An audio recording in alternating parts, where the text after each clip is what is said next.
వసుదం దేవం తం శయానూరమర్దనం దేవకీ పరమానందం కృష్ణం వందే జగద్గురుం.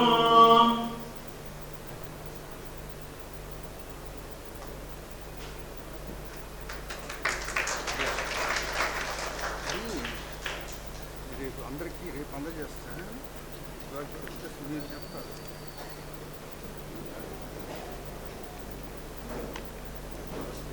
అందరు చర్చ రేపు నుంచి అందరికీ. సరే సరే.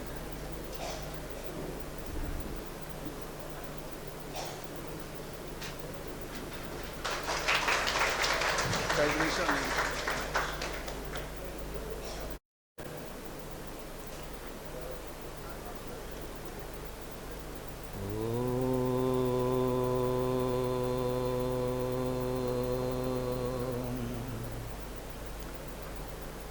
అవిద్యానామంతస్తిమిరమిహిరద్వీపనగరీ జడానాం చైతన్యస్తబకమకరాంధశ్రుతిఝరీ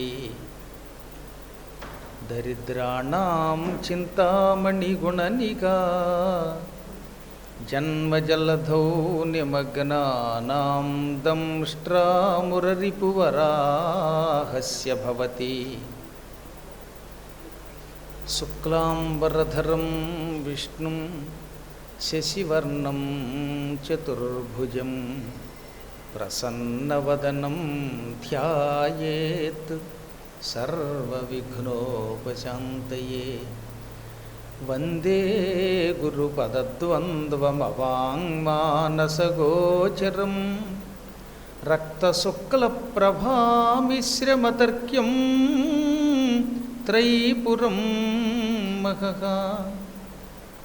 నారాయణం నమస్కృత్య నరం చైవ నరోత్తమం దేవీం సరస్వతీం వ్యాసం తతో జయముదీరయేత్.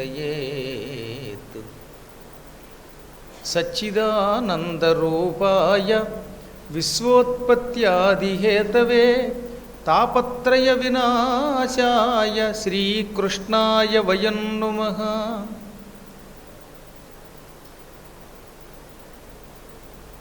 ఈరోజు నుంచి శారద మాతృ సన్నిధిలో ఒక మండల దీక్షతో సంపూర్ణ భాగవత ప్రవచనం చేసుకుంటున్నాం. సంపూర్ణమనే శబ్దం వాడడంలో దోషం ఏమీ లేదు. ఎందుకంటే భాగవతం ఎప్పుడూ సంపూర్ణమే కనుక మనం చెప్పుకోవడంలో అందులో కథల్లో కాస్తో కోస్తో అట్టే పెట్టినా భాగవతం ఎప్పుడు సంపూర్ణ జ్ఞానాన్ని ప్రసాదించే అపూర్వ ఘట్టం అది. పురాణాలన్నిటికీ ఏదో ఒక కారణం లేకుండా వేదవ్యాస మహర్షి ఆ పురాణాలకి పేర్లు పెట్టాడు అసలు ఆయన. అందులో వ్యాసుడు విష్ణుస్వరూపుడు. వ్యాసో నారాయణో హరిహి. శ్రీ మహావిష్ణువు 22 అవతారాలు ఎత్తితే ఆ 22 అవతారాల్లో 17వ అవతారం వేదవ్యాసుడు. అటువంటి వేదవ్యాస మహర్షి ఒక పుస్తకం రాసి పుస్తకానికి ఒక శీర్షిక పెట్టాడంటే, ఆ పుస్తకానికి ఒక పేరు పెట్టాడంటే దాని వెనకాతల చాలా గొప్ప కారణం ఒకటి ఉంటుంది. ఈ పురాణమునకు అంటే ఈ రోజు నుంచి మనం చెప్పుకుంటున్న పురాణానికి భాగవతము అని పేరు పెట్టాడు ఆయన. భాగవతం అంటే ఏమిటి? భగవతః ఇదం భాగవతం, భగవంతునికి సంబంధించినది అని అర్థం. ఈ పుస్తకమంతా పూర్తిగా భగవంతునికి సంబంధించింది. లౌకిక ఘట్టములు లేవు. కేవలం ఈ లోకంలో బ్రతకడానికి పనికి వచ్చే సుఖాలను మాత్రమే ఇచ్చే పుస్తకాలు కొన్నున్నాయి. వాటితో సంబంధం లేకుండా ఈ లోకంలో సుఖాలతో పాటు శాశ్వత జ్ఞానాన్ని కైవల్యాన్ని ప్రసాదించేటటువంటి పుస్తకం కనుక దీనికి భాగవతము అని పేరు పెట్టాడు ఆయన. భాగవతానికి భగవత్ సంబంధమైనది అని ఒక అర్థమే కాకుండా రెండో అర్థం ఏమిటంటే అసలు భగవత్ సంబంధమైనది అవ్వాలంటే అందులో ఏముండాలి? భాగవతులు ఉండాలి. భాగవతానాం ఇదం భాగవతం. భగవంతుడికి ఒక లక్షణం ఉన్నది.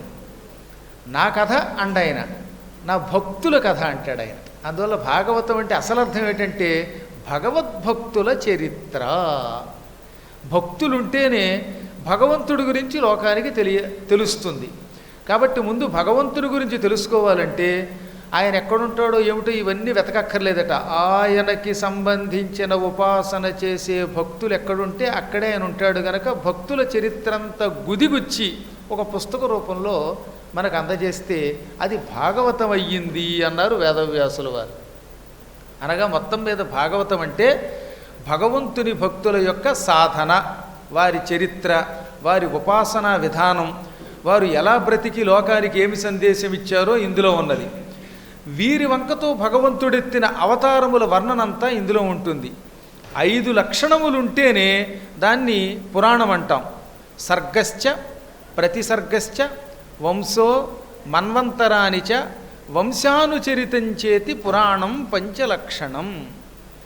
ముందుగా సృష్టి ఎలా ప్రారంభమయ్యిందో ఇందులో ఉంటుంది. సృష్టి ఈ విధముగా ఆరంభమైనది అని వివరించాడు ఆయన. సృష్టి ఆరంభమైన తర్వాత అది కొనసాగాలిగా, దాని శాఖోపశాఖలు కొనసాగింపబడ్డం రెండవ భాగం. ఇందులో సూర్యుడి యొక్క వంశము, చంద్రుడి యొక్క వంశానికి సంబంధించిన రాజులు ఉన్నారు. సూర్యవంశపు రాజులు వైవస్వతమను మొదలుకొన్న రాజులంతా.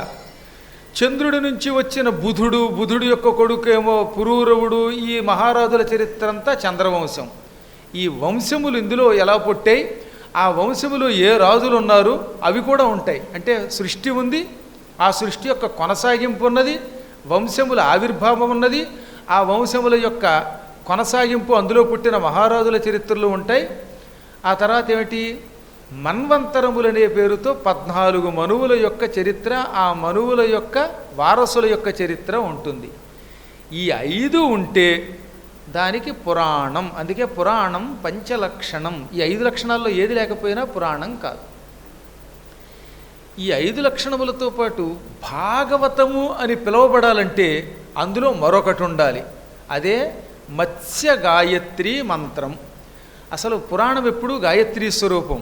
అందున శ్రీమద్భాగవతము గాయత్రీ మంత్రాలలో కూడా మత్స్య గాయత్రి అని ఒకటి ఉన్నది. అది ఆది గాయత్రీ మంత్రం. మొట్టమొదటి మంత్రం ఈ సృష్టిలో ఆది గాయత్రీ మంత్రం. దానికి మత్స్య గాయత్రి అని కూడా పేరు. ఆ మత్స్య గాయత్రి మంత్రం ఇందులో పూర్తిగా వివరించబడి ఉన్నది శ్లోకముల వంకతో. మంత్రం ఎప్పుడు ముఖాముఖి చెప్పడు ఆయన. ఏదో ఒక శ్లోకంలో ఒక్కొక్క అక్షరాన్ని ఇమిడ్చి మనకు అందించాడు ఆయన. ఆ మంత్రం కేవలము 6 అక్షరాలతో మొదట్లో ఉండేది. ఈ 6 అక్షరములు బాలేదనుకుని ఆయన ఏం చేశాడు, మళ్ళీ దాన్ని భాగవతానికి 7 సంఖ్య అంటే చాలా ఇష్టం. అందుకని 7 అక్షరములుగా తీర్చిదిద్దాడు. అదే సత్యం పరం ధీమహి. అసలు మీరు భాగవతం అంతా ఎక్కడ చూడండి 7 అంకెతో పెడుతుంది. భారతం అంతా 9 సంఖ్యతో పెడుతుంది. 18 కలిపితే టోటల్ 9 వస్తుంది. భారతానికి దీనికి చాలా తేడా ఉన్నది సంఖ్యా విషయంలో మాత్రమే. భారతం పూర్తిగా అన్నీ కలిపితే అందులో ఎక్కడికి వెళ్ళినా చివరికి 9 వస్తుంది. ఒక్క భాగవతం అలా కాకుండా ఏదైనా 7 వస్తుంది.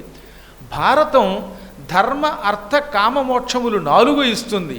కానీ భాగవతం శాశ్వత కైవల్యం ఇస్తుంది, శ్రీ కైవల్యం ఇస్తుంది. శ్రీ కైవల్యానికి కైవల్యానికి కూడా తేడా ఉంది తెలుసిన. కైవల్యము అంటే భగవంతుని సన్నిధానానికి వెళ్ళి ఉండడం, మోక్షం ఆయనకి సంబంధించిన జ్ఞానమే. కేవలము అంటే అది మాత్రమే. కేవలస్య భావ కైవల్యం అంటే భగవంతుడు తప్ప మరొకటి లేదు. అలా అనుకోగలిగితే దాన్ని కైవల్యం అంటాం. ఆ కైవల్యానికి వెళ్ళి కూడా తిరిగి భూలోకానికి వచ్చిన వాళ్ళు చాలామంది ఉంటారు. అలా తిరిగి రాకుండా ఉంటే దానికి శ్రీ కైవల్యం అని పేరు. ఇక్కడ కొంచెం మొదట్లో కొంచెం జాగ్రత్తగా వినాలి భాగవతం గురించి. ఎందుకంటే కైవల్యం అంటే చాలదా, మళ్ళీ శ్రీ కైవల్యం ఎందుకు అనాలి అని ఒక అనుమానం వచ్చింది సాక్షాత్తు సౌనక మహర్షికి. అప్పుడు ఆయనకి సూత మహర్షి ఒక సమాధానం చెప్పాడు. అదేమిటో తెలుసా, నాయన కైవల్యానికి శ్రీ కైవల్యానికి తేడా చాలా తేలిగ్గా చెబుతాను. జయుడు విజయుడు అని 2 ఉన్నారు. వాళ్ళు విష్ణుమూర్తికి అటు ఇటు వైకుంఠ ద్వారం దగ్గర కాపలాగా ఉంటారు. వాళ్ళు కైవల్యం పొందారు. అయినా మళ్ళీ సనక సనందనాదుల శాపాన్ని పొంది భూలోకంలో 3 సార్లు జన్మనెత్తారు. అంటే వైకుంఠమునకు వెళ్ళి కూడా చిన్నవ చితకో పొరపాటు చేసి శాపానికి గురై భూలోకానికి వచ్చేదానికి కైవల్యం అని పేరు. అలా శాపానికి గురై భూలోకానికి రానవసరము లేకుండా శాశ్వతముగా ఆయన సన్నిధానంలో అంటే స్వామి దిగొచ్చిన వాళ్ళు దిగి రాకుండా ఉండగలిగితే దానికి శ్రీకైవల్యము అని పేరు అన్నాడు ఆయన. అంటే వైకుంఠానికి వెళ్ళిన వాళ్ళు కూడా తిరిగి వస్తున్నారు విష్ణువుతో పాటు. ఆదిశేషుడు ఆయనతో తిరిగి వస్తున్నాడు, లక్ష్మీదేవి వస్తున్నది, స్వామి కూడా వస్తున్నాడు.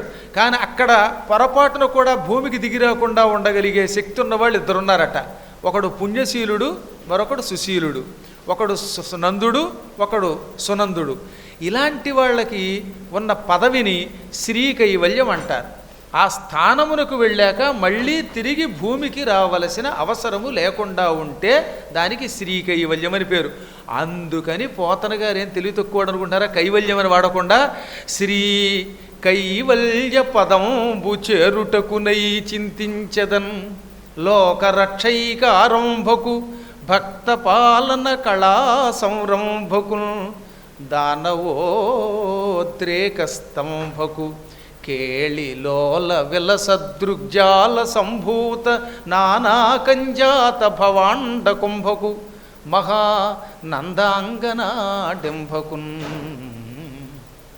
నేను శ్రీకైవల్య పదము పొందడం కోసం చింతించదన్, స్తోత్రం చేస్తున్నాను అనలేదు ఆయన, చింతిస్తున్నాను అన్నాడు. చింత అంటే ఉదయం లేచిన దగ్గర నుంచి మళ్ళీ నిద్రపోయేదాకా, మళ్ళీ నిద్రట్లో కూడా నిరంతరం కలవరించడానికి మాత్రమే చింత అని పేరు. అందుకే చింత పట్టుకుంది అంటే, చింత పట్టుకుంటే జ్వరం కంటే ప్రమాదం ఉండోయి. జ్వరానికి మందు ఉందిట, చింతాజ్వరానికి మందు లేదు.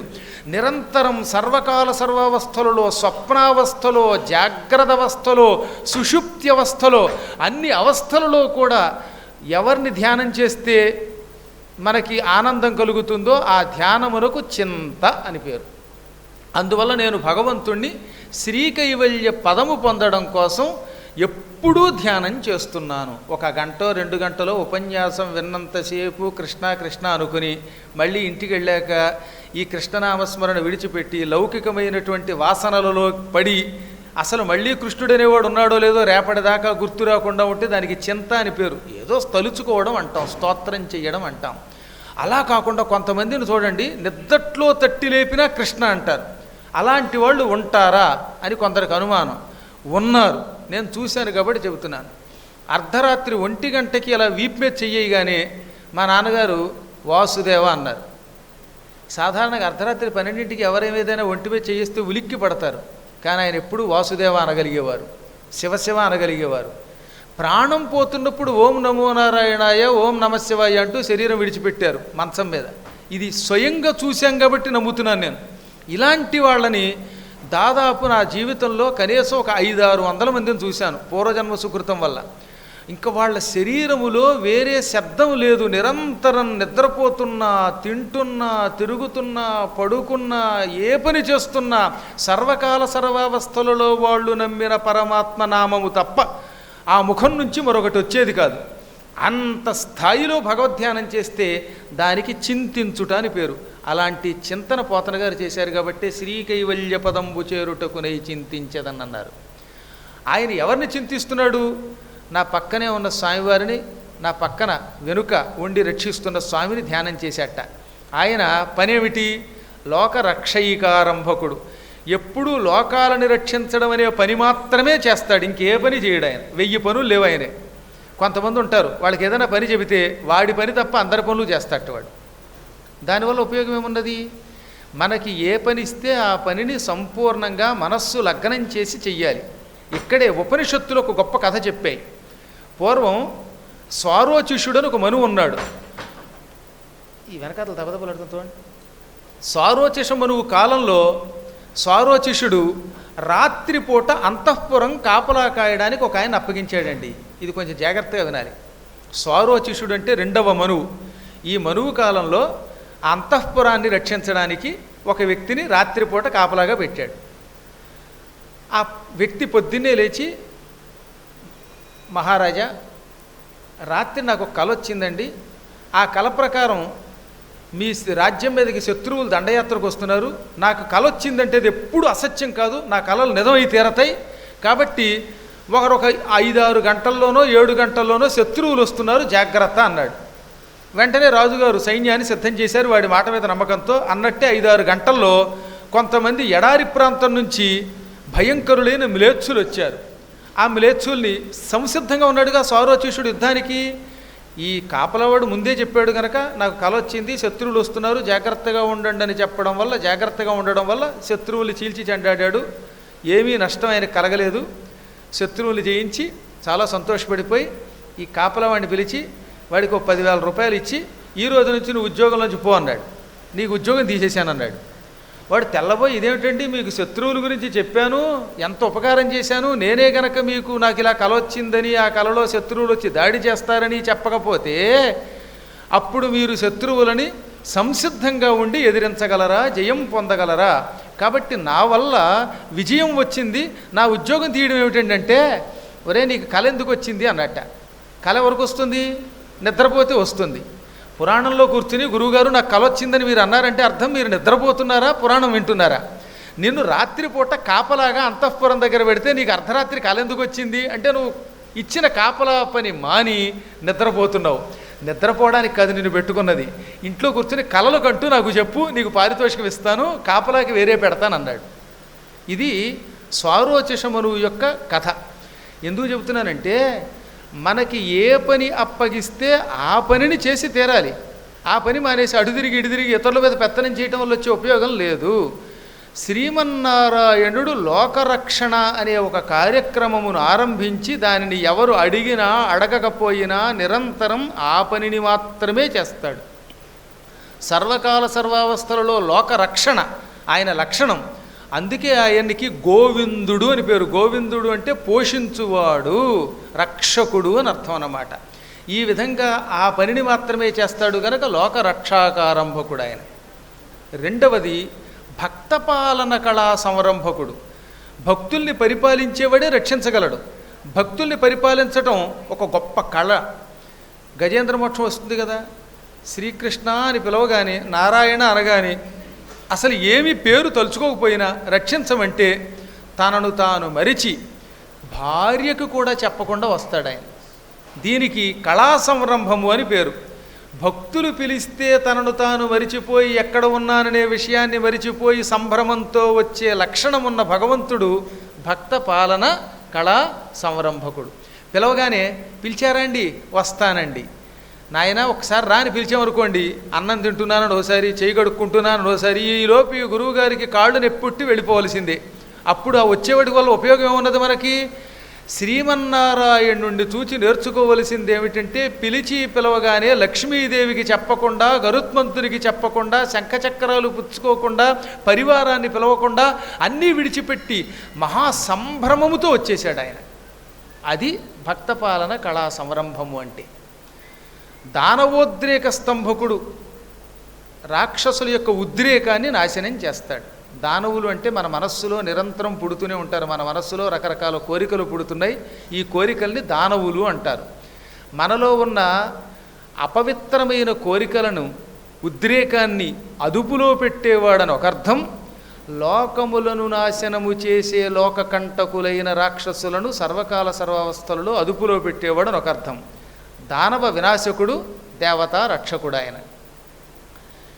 కేళిలోల విలసదృగ్జాల సంభూత నానా కంజాత భవాండ కుంభకుడు. కంజాత భవ, కంజాతం అంటే తామర పువ్వు, అందులోంచి భవ పుట్టింది. తామర పువ్వులోంచి ఎవరు పుట్టారు? బ్రహ్మ పుట్టాడు. బ్రహ్మ అండం, బ్రహ్మాండం. ఈ లోకాన్ని బ్రహ్మాండం అంటాం. బ్రహ్మాండం అనడానికి ఆయన కంజాత భవాండ కుంభకుడు అన్నాడు ఆయన.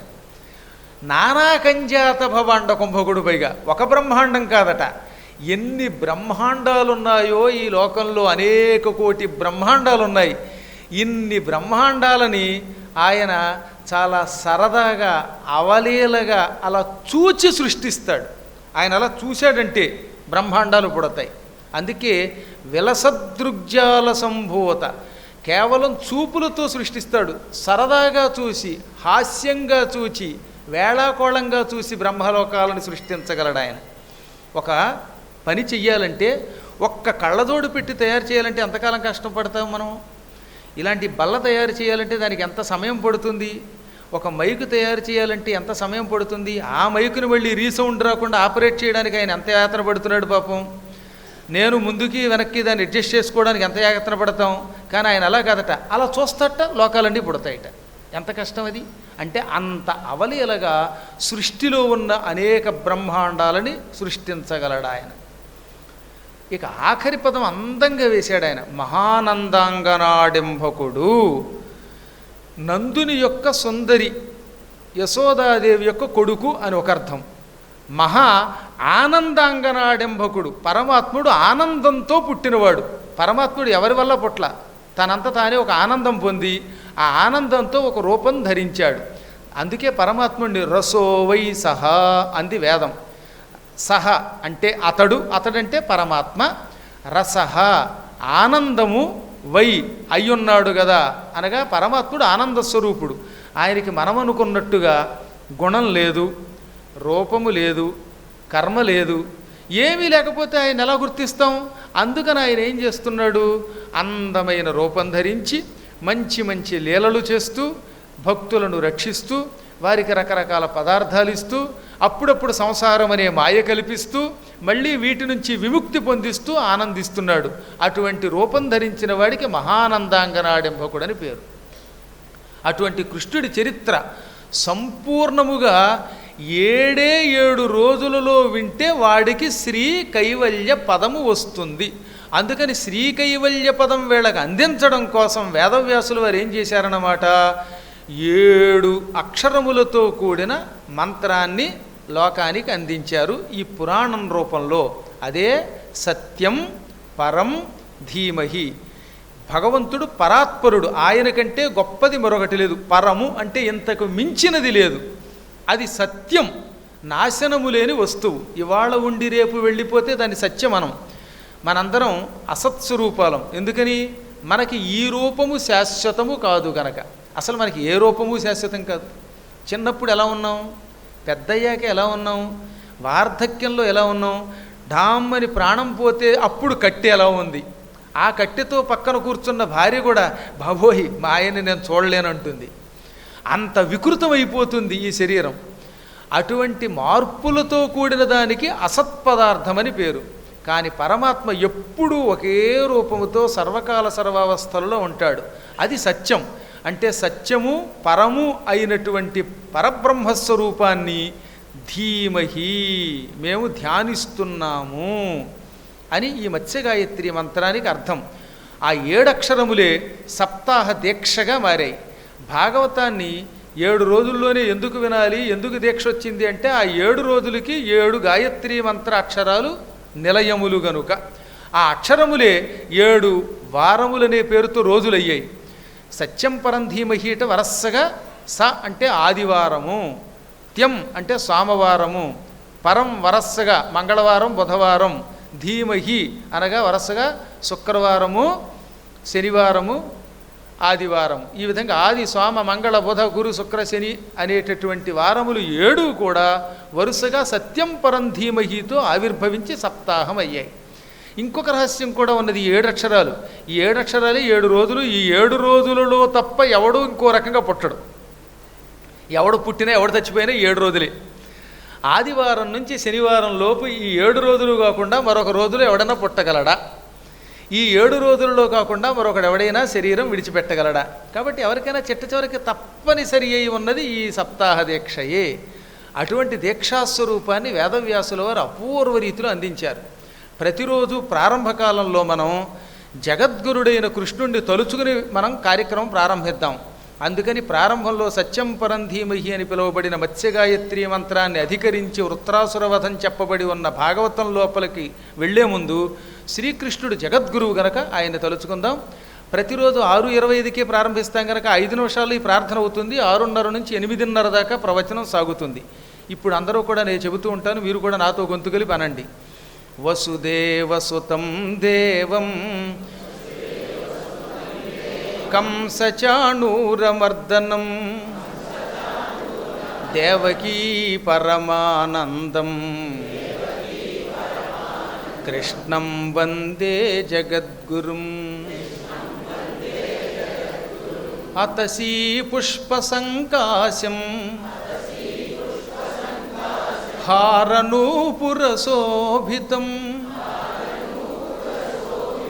రత్నకంకణకేయూరం కృష్ణం వందే జగద్గురుం కుటిలాలక సంయుక్తం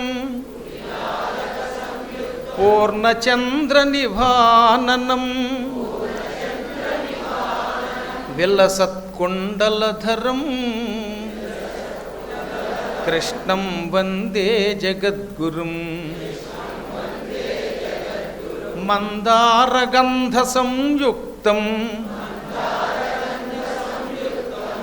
చారుహాసం చతుర్భుజం బర్హి పింఛావచూడాంగం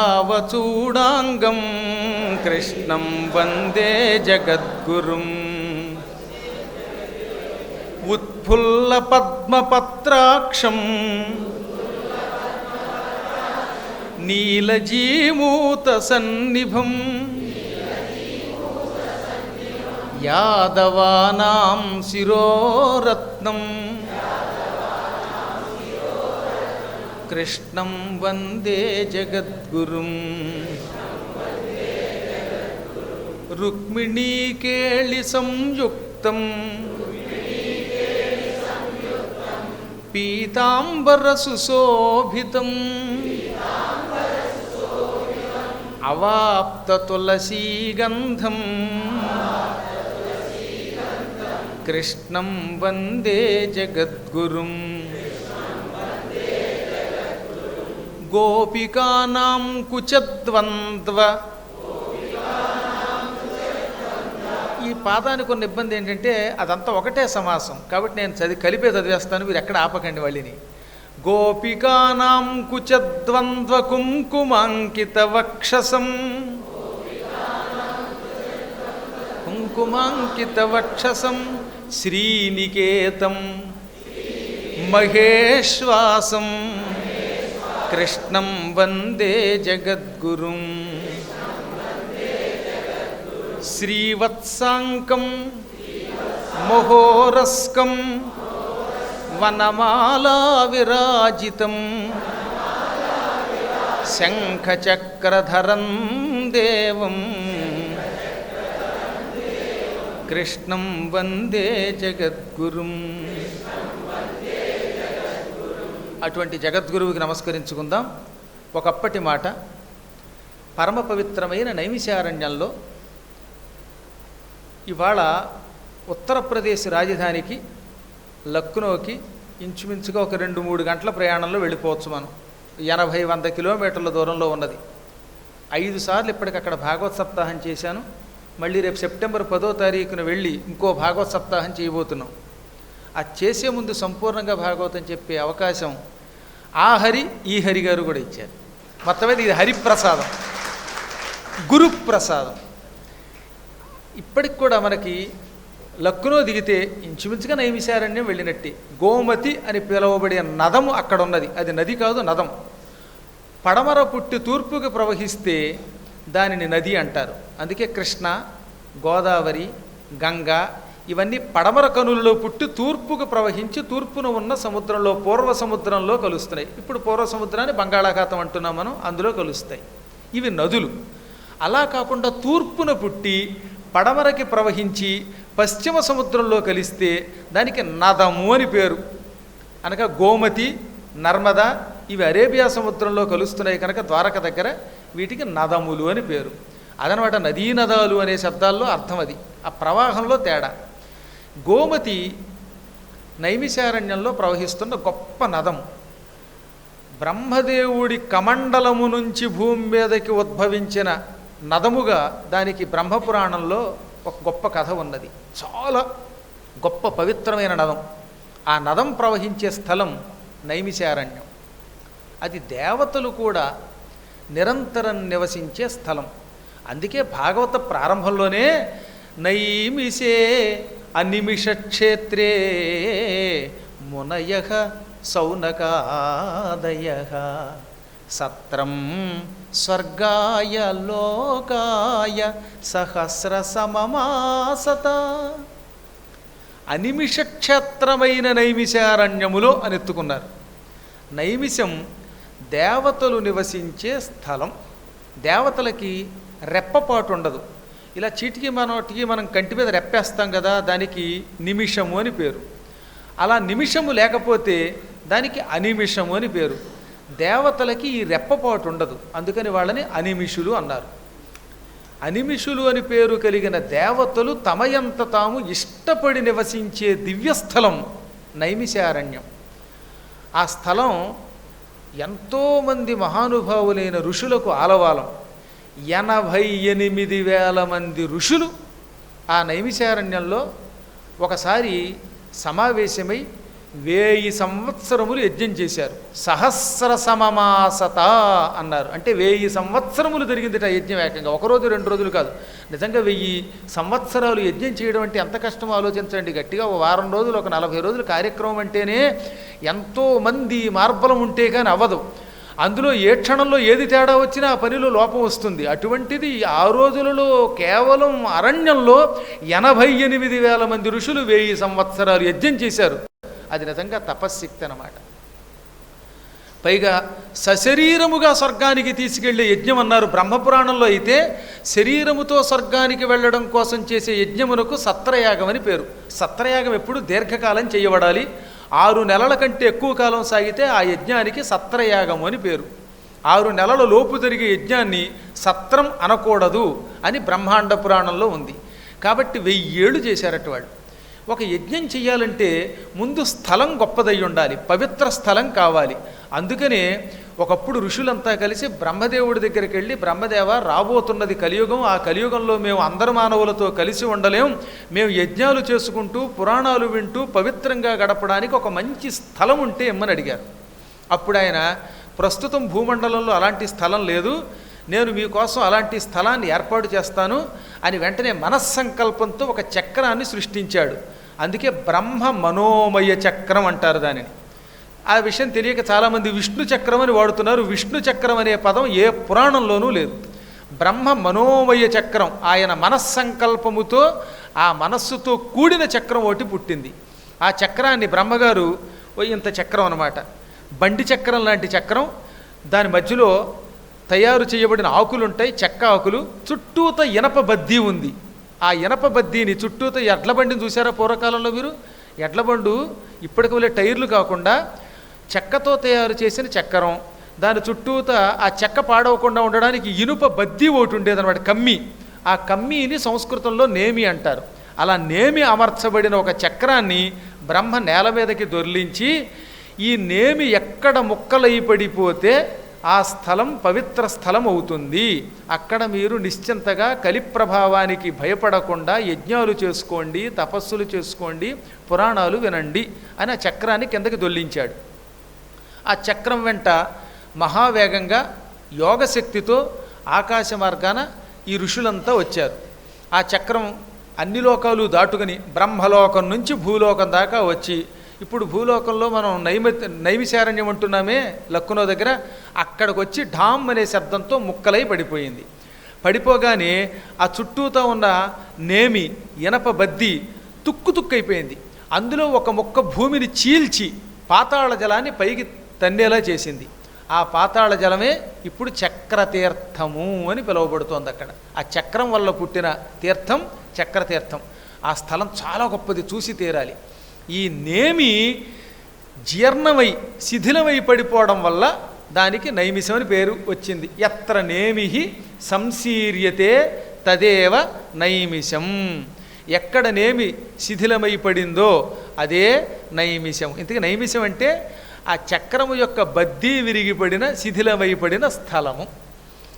ఆ వనం గనక, అది అడవి గనక నైమిష వనం, నైమిష వనం. అది అరణ్యం చేరితే నైమిష అరణ్యం, నైమిషారణ్యం, సవర్ణ దీర్ఘసంధి, అంతకంటే ఏం లేదు. ఆ నైమిషమని పేరు కలిగిన అడవి నైమిషారణ్యం. ఆ అరణ్యానికి ఇప్పుడు ఈ ఋషులు వచ్చారు. ఆ తర్వాత బ్రహ్మని ప్రార్థించి కమండలం నుంచి గోమతిని తెచ్చుకున్నారు. నది ఉంది, చక్ర తీర్థం ఉంది, అడవి బాగున్నది, అందుకని ఒక స్థలాన్ని శుభ్రం చేసుకుని ఈ మహాత్ములైన ఋషులు ఒకరిద్దరు కాదు, చాలా గొప్పవాళ్ళని చెప్పాను కదా. కౌండిన్యుడు, అత్రి, మరీచి, దక్షుడు, కపిలుడు, అగస్త్యుడు, అక్షపాదుడు, అంగిరుడు, శాండిల్యుడు, క్రతువు, కణ్వుడు, కుత్సుడు, భృగువు, విశ్వామిత్రుడు, మైత్రేయుడు, మార్కండేయుడు, ఆసురి, వామదేవుడు, కపి, దుర్వాసుడు, బకుడు, వ్యాఘ్రుడు, వ్యాఘ్రపాదుడు, మాండవ్యుడు, బకుడు, దాల్భ్యుడు, ఇటువంటి మహానుభావులైన ఋషులంతా అక్కడ చేరారు. 1000 ఏళ్ళు సంకల్పపూర్వకంగా యజ్ఞం చేశారు. యజ్ఞం చెయ్యాలంటే యజ్ఞంతో పాటు కొన్ని పనులు కూడా చెయ్యాలి. యజ్ఞంలో ఒక భాగం ఏమిటంటే పురాణం. అసలు పురాణం గొప్ప యజ్ఞం అండి. దీనికి కథాయజ్ఞం అని పేరు. కథాయజ్ఞం లేని తక్కిన యజ్ఞములు శోభిల్లవు. అందుకే మీరు గుళ్ళో ఎన్ని అర్చనలు జరిగినా ఈ పురాణములు జరగకపోతే ఆ గుడికి అంత శక్తి ఉండదు అని బృహస్పతి చూడండి వాస్తులో చెప్పాడు. దేవాలయాల వాస్తు అని ఒకటి ఉన్నది, దాన్ని బృహస్పతి రాశాడు. అందులో 8వ అధ్యాయం ఉంటుంది, అదంతా ఈ దేవాలయాలకి సంబంధించింది. అందులో ఏమన్నాడో తెలుసా, మీరు ఎన్ని చక్రములు వేసి గుళ్ళు కట్టినా అక్కడ పురాణ ప్రవచనం జరగకపోతే ఆ ఆలయానికి సంపూర్ణంగా భగవత్ శక్తి లభించదు అన్నాడు ఆయన. అందుకే మీరు చూడండి, ప్రసిద్ధికెక్కిన ఆలయాల్లో ఏదో ఒక సమయంలో పురాణాలు చెప్పిస్తారు. అందులో ఈ ప్రాంతం, ఈ శారదాపీఠం, ఈ సంపత్నగర్లో ఉన్న ఈ పవిత్ర స్థలం నైమిషారణ్యం తర్వాత మళ్ళీ ఆధునిక నైమిషారణ్యం, గుంటూరు నైమిషారణ్యం. అక్కడ గోమతి ఉంది, ఇక్కడ మనకి కృష్ణా తీరంలో ఉన్న నైమిషారణ్యం. ఈ నైమిషారణ్యంలో, ఆ నైమిషారణ్యంలో 18 పురాణాలు జరిగాయని విన్నాం. ఇక్కడ 18 పురాణాలతో పాటుగా సహస్రనామాలు, ఒకటేమిటి అది ఇది కదా, నిరంతర నైమిషారణ్యమే, ప్రవచన నైమిషారణ్యం అవుతున్నది. మనకి ఏదో భగవంతుని యొక్క యోగం ఉన్నది. నిజం చెప్పాలంటే మాబోటి వాళ్ళని 40 రోజులు అట్టి పెట్టాలంటే ఎంత కష్టం ఆలోచించండి. ఆయన కిందటి సంవత్సరమే హనుమత్ చరిత్రతో పాటుగా అడ్వాన్స్ బుకింగ్లు అంటారు వీటిని. ఏ విమానం టిక్కెట్లు కూడా ఇలా బుక్ చేయరు. పండితుల్ని ఆకట్టుకోవాలంటే ఈ డబ్బుతో ఎవరు ఆకట్టుకోలేరు. భక్తితో, అభిమానంతో, వినయంతో, ప్రవర్తనకి మాత్రమే మేము లొంగుతాం, ఇంక దేనికి లొంగం. ఇంచుమించుగా ఈనాడు ఆధునిక కాలంలో నువ్వా నేనానని లోకంలో ప్రవచనం చేసే వాళ్ళందరినీ ఇక్కడికి రప్పించడానికి చాలా కష్టపడాలి. ఆ కష్టం చాలా తేలికగా ఎందుకు జరుగుతోందంటే 40 రోజులు అన్నీ విడిచిపెట్టి ఎందుకు ఉంటున్నామంటే స్థలము, స్థలాన్ని నిర్వహించే వ్యక్తుల యొక్క పవిత్రత, దాంతోపాటు మీరు కూడా. ఎందుకంటే భక్తులు శ్రద్ధగా ఉంటే భగవంతుడు దిగొస్తాడు. భగవంతుడికి భక్తులంటే చాలా ఇష్టం. శ్రద్ధగా వినే భక్తులుంటే వాళ్ళంతటా వాళ్ళే గురువులు దిగొస్తారు. అలా ఇక్కడ ప్రవచనం సాగుతున్నది. ఎందుకు చెబుతున్నానంటే ఆ మహానుభావులు యజ్ఞముతో పాటు ఈ జ్ఞానయజ్ఞం, కథాయజ్ఞం కూడా చేసుకునేవారు. మొదట్లో వాళ్ళల్లో వాళ్ళు పురాణాలు చెప్పుకునేవారు. కానీ వారు అదృష్టవశాత్తు కొంతకాలం యజ్ఞం సాగాక ఒకనాడు అక్కడికి సూర్యోదయ సమయంలో సూత మహర్షి, వేదవ్యాసుని శిష్యులలో కల్లా ప్రధాన శిష్యుడు, ఆయనకి రోమహర్షణుడు అని కూడా పేరు. ఇద్దరున్నారు, తండ్రి కొడుకు. ఒక ఆయన రోమహర్షణుడు, ఆయన కొడుకు రౌమహర్షణి. ఈ ఇద్దరు గురించి మనకి భాగవతంలో వస్తుంది. తండ్రి కొడుకు ఇద్దరు కూడా గొప్పవాళ్ళే, ఇద్దరికీ సూతుడనే పేరు, అది ఆ స్థానం పేరు అన్నమాట. ఆయనకేటండి రోమహర్షణుడు అని పేరు ఆ సూత మహర్షికి. ఆయన పురాణం చెబుతూ ఉంటే వెంట్రుకలు నిక్కబొడుచుకుంటాయి, అంత ఆనందం కలిగేలా పురాణం చెప్పగలడు. కొందరు పురాణం చెబుతూ ఉంటే ఇంకా ఇంకా విందామనిపిస్తుంది, కొందరు పురాణం చెబుతూ ఉంటే కుర్చీలోంచి లేచి బయటికి వెళ్ళాలనిపిస్తుంది. ఆ మహాత్ముడు పురాణం చెబుతూ ఉంటే ఇంకా ఎన్ని గంటలైనా విందాం అనుకునేవారట. అంత రోమహర్షణంగా పురాణం చెప్పటం వల్ల ఆయనకి ఆ పేరు సార్థకం అయిపోయింది. అసలు పేరు ఉగ్రశ్రవుడు అంటారు ఆయన. ఉగ్రశ్రవ, ఉగ్రశ్రవ శబ్దానికి కూడా అదే అర్థం. ఆయన చెబితే వినేవాడు, ఈయన చెప్పడానికి ఆశ్చర్యపోవాలి తప్ప వినేవాళ్ళు ఎంతసేపు అయినా చెవులు రెక్కబుడిచి వినేవారు. చెవులు ఎక్కువసేపు వినలేవు.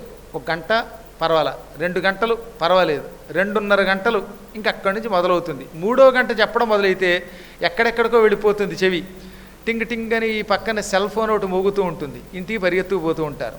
అంటే చెవులకి ఎక్కువసేపు వినే ఓపిక ఉండదు. కానీ కఠినముగా ఎన్ని గంటలైనా వినడానికి చెవుల్ని కనుక మనం ఆయత్తపరిస్తే ఆ చెవులు కలిగిన వాడు ఎవడన్నా ఉగ్రశ్రవుడే. అన్నేసి గంటలు వింటారంటే విన్నారు, మేము చూస్తున్నాం కదా. మాతో పాటు సప్తాహానికి వచ్చినప్పుడు భాగవతంలో పొద్దున 4 గంటలు, సాయంత్రం 4 గంటలు చెప్పేవాడిని. 8 గంటలు ఉపన్యాసం విన్నారంటే వాళ్ళంతా ఉగ్రశ్రవులే. అంత బాగా ఈయన తాను చెబుతూ ఇతరులకు చెబుతూ వాళ్ళ చెవుల్ని తన చెవుల్ని కూడా ఆకట్టుకునేలా చేసే మహాత్ముడు. అటువంటి సూత మహర్షి ఒక రోజున అక్కడికి వచ్చాడు. తయేకదాతు మునయః ప్రాతర్హుతహుతాగ్నయః. ఒకనాడు సూత మహర్షి యాత్రలు చేసుకుంటూ వ్యాసుణ్ణి తలుచుకుంటూ నైమిషారణ్యం రాగానే ఆ సమయంలో సంధ్యావందనాదులు పూర్తి చేసుకుని అప్పుడే యజ్ఞాన్ని పూర్తి చేసుకున్నారట. ప్రాతకాలంలో చేసే యజ్ఞం పూర్తి చేసుకున్నారు. అందుకే ప్రాతర్హుతహుతాగ్నయ. ఉదయం పూట అగ్నులను వ్రేల్చి ఆ తర్వాత ఏం చేద్దామా అనుకుంటున్న సమయానికి సూతుడు వచ్చాడు. వెంటనే వీళ్ళు లేచారు. పౌరాణికుడు వచ్చాక ఎంత గొప్పవాడైనా లేచి నిలబడాలని ఒక శాస్త్రం ఉన్నది. అది కూడా మీరు భాగవతంలో దశమస్కంధంలో బలరాముడి తీర్థయాత్రా ఘట్టంలో చెప్పుకుందాం, ఇప్పుడు చెప్పను కానీ. అందువల్లే ఇంతమంది మహానుభావులు సూతుడిని చూడగానే లేచి నిలబడి భక్తితో అర్ఘ్యమిచ్చి పాద్యమిచ్చి ఆచమన జలమిచ్చి దర్భాసనమిచ్చి కూర్చోబెట్టారు. ఇప్పటికీ కూడా నైమిషారణ్యంలో సూత మహర్షి కూర్చుని 18 పురాణాలు చెప్పిన సూత్ గద్ది అనే ప్రదేశం ఉన్నది. సూతుని యొక్క ఆసనం అది. ఆ ఆసనం జాగ్రత్తగా అట్టే పెట్టారు. ఆ చెట్టు దగ్గరికి వెళ్ళి మనం స్వయంగా చూడవచ్చు. అదిగో అక్కడ ఆయన్ని కూర్చోబెట్టి ఆ తర్వాత మెల్లిగా ఆయన్ని అడిగారు ప్రశ్నలు అన్నమాట.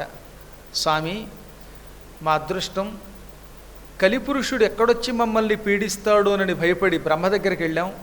ఆయన అనుగ్రహంతో ఈ దివ్యస్థలం మాకు లభించింది. ఈ స్థలంలో యజ్ఞం చేస్తూ నీలాంటి మహానుభావుల ద్వారా పురాణం వినాలనుకుంటున్నాం. ఎంతలో మా అదృష్టవశాత్తు పిలిచినట్లుగా నువ్వే వచ్చావు. గురువులు తమయంత తాము రావడం తమ అదృష్టం అన్నారు వాళ్ళు. నీవు కొంతకాలం మా దగ్గర ఉండి భాగవత కథలు వినిపించు. భాగవతం నువ్వే చెప్పాలి. ఎందుకు చెప్పాలో తెలిసిన, భాగవతం చెప్పడానికి కొన్ని అర్హతలు కావాలట. మన్నాడవు చిరకాలం కన్నాడవు పెక్కులైన గ్రంథార్థంబుల్ విన్నాడవు వినదగినవి ఉన్నాడవు పెద్దలొద్ద ఉత్తమ గోష్ఠిన్. భాగవతం చెప్పేవాడికి 16 ఏళ్ళు నిండాలి. నీకు ఆ వయస్సు దాటింది. కొంతమందిని పక్కన పెట్టండి, శుకుడు లాంటి వాళ్ళని పక్కన పెడితే సహజంగా భాగవతం చెప్పాలంటే మాత్రం వాడికి 16 సంవత్సరములు నిండి ఉండాలి అని ఒక శాసనం ఉన్నది. అందుకే ముందు మన్నాడవు చిరకాలం, నీకు వయస్సు సరిపోతుంది. కేవలం వయస్సున్న వాళ్ళంతా పురాణం చెప్పచ్చా? 90 ఏళ్ళు ఉన్నాయి.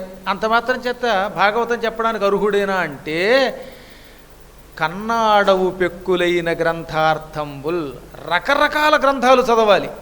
ఇంచుమించుగా సకల పురాణాలు, ఇతిహాసములు, వేదములు, ఉపనిషత్తులు ఇలాంటివన్నీ బాగా కంఠస్థం చేసి వాటికి అర్థములు చెప్పగలిగే పాండిత్యం కలిగిన వాడు మాత్రమే భాగవతం చెప్పడానికి మనకు వస్తాడు. భాగవతం చెప్పాలంటే ఒక్క భాగవతం ఒకటే చదవకూడదట, అన్ని గ్రంథాలు చదవాలి. ఎందుకని? ఇక్కడ లేనిది ఇంకో చోట ఉంటుంది. భారతం, భగవద్గీత, భాగవతం ఈ 3 లక్ష్య లక్షణ పూరక గ్రంథాలు. ఈ మూడింట్లో ఏది రాకపోయినా వాడు భాగవతం చెప్పడానికి పనికిరాడు. అందుకని అనేక గ్రంథములు చదివి వాటికి అర్థములు చెప్పగలవు. ఒక్కొక్కప్పుడు మంచి పేరు తెచ్చుకున్న వాళ్ళు కూడా శ్లోకానికి అర్థం సరిగ్గా చెప్పలేకపోవచ్చు. పాండిత్యం లేకపోవటం వల్ల శ్లోకం చదవడంలో దోషం రావచ్చు. దోషం అండవు. కానీ భాగవతం దగ్గర మాత్రం శ్లోకానికి అర్థం తప్పు చెప్పకూడదు, తక్కిన వాటికి వల్లే. అందుకనే నీవు అన్ని గ్రంథములను అర్థముతో చదువుకున్నావు. అర్థం లేకుండా చదివితే ఉపయోగం ఉన్నది. తర్వాత 3వ లక్షణం ఏమిటో తెలుసా?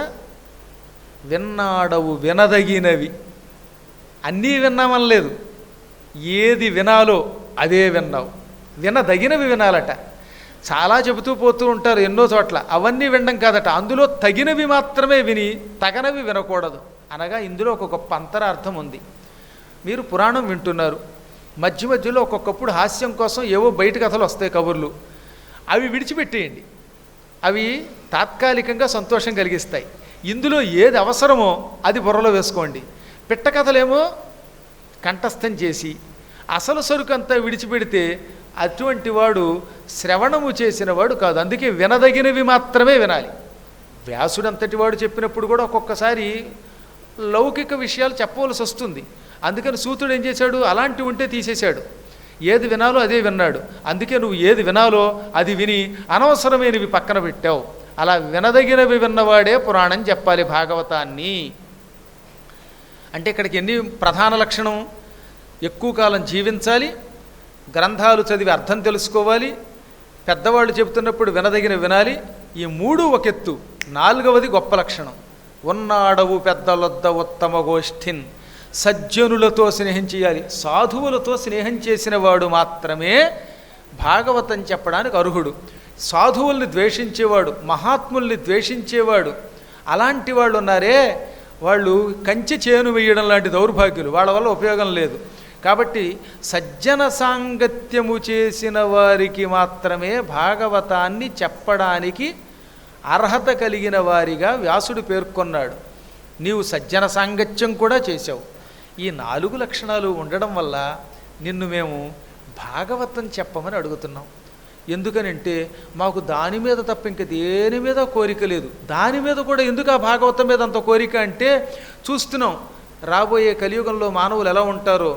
ఈ కలియుగంలో మానవులు ఉన్నారే, అలసులు మందబుద్ధి బలులు అల్పతరాయువులు ఉగ్రరోగ సంకలితులు మందభాగ్యులు సుకర్మములెవ్వియు చేయజాలరీ కలియుగమందు మానవులు కావున ఎయ్యది సర్వసౌఖ్యమై అలవడు ఏమిటం బొడవు ఆత్మకు శాంతి మునీంద్ర చెప్పవే. ఈ కలియుగంలో మానవులు ఉన్నారే, ప్రాయేణ అల్పాయుష అన్నారు వ్యాసులు. ప్రాయేణాల్పాయుష సభ్య కళావస్మిన్ యుగే జనే. అంటే కలియుగంలో మానవులు సోమరిపోతులై ఉంటారు. ముందు అలసులు అంటే సోమరిపోతులు, అలసత్వం అంటే చురుకుగా పని చెయ్యలేకపోవటం.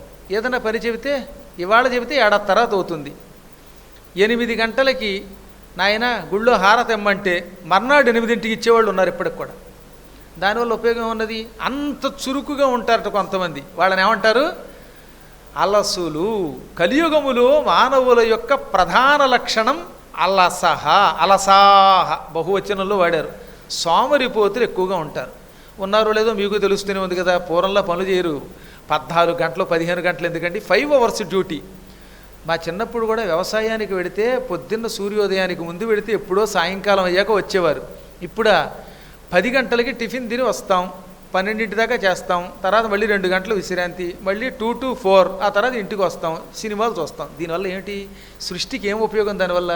ఈ సోమరితనాన్ని ఎక్కువగా అలవరుచుకుంటారు కలియుగంలో మానవులు. రెండోది ఏమిటి? మందబుద్ధి బలులు. తెలివితేటలు చాలా తక్కువగా ఉంటాయి. పూర్వం అసలు పుస్తకాలు పెట్టుకుని ఎవరైనా పురాణాలు చెప్పారటండి, వేలాది గ్రంథములు కంఠస్థం చేసి మస్తకమే పుస్తకంగా సమస్తంగా చెప్పేవారు. ఇప్పుడు ఎదురుగుండా పుస్తకం పెట్టుకున్న అందులో ఉన్నది ఏమిటో వీడికి అర్థం కాదు. ఏదైనా ప్రశ్న అడిగితే అదే అండి ఏ పుస్తకంలో ఉందో పరిశోధించి తర్వాత చెబుతానంటట. అలాంటి తెలివైన వాళ్ళు తయారవుతారట కలియుగంలో. అందుకే మందబుద్ధి బలులు, తెలివితేటలు కలియుగంలో తక్కువగా ఉంటాయి. అల్పతరాయువులు, ఆయువు కూడా తక్కువే. నిజంగా 100 ఏళ్ళు ఆయుర్దాయం అండమే కానీ ఈ కలియుగంలో 100 ఏళ్ళు బతికేవాడిని ఒక్కడిని చూపించండి. 70 ఏళ్ళు బతికాడంటే అబ్బో ఎక్కువే బతికాడండి అంటున్నారు ఈ మధ్యన. అబ్బా 70 బతికేటండి. పాపం ఈ మధ్యన ఒక ఆవిడ చచ్చిపోయింది, ఆవిడకి 70 ఏళ్ళు. అబ్బా 70 పర్వాలేదు అన్నాడు పక్క ఆయన.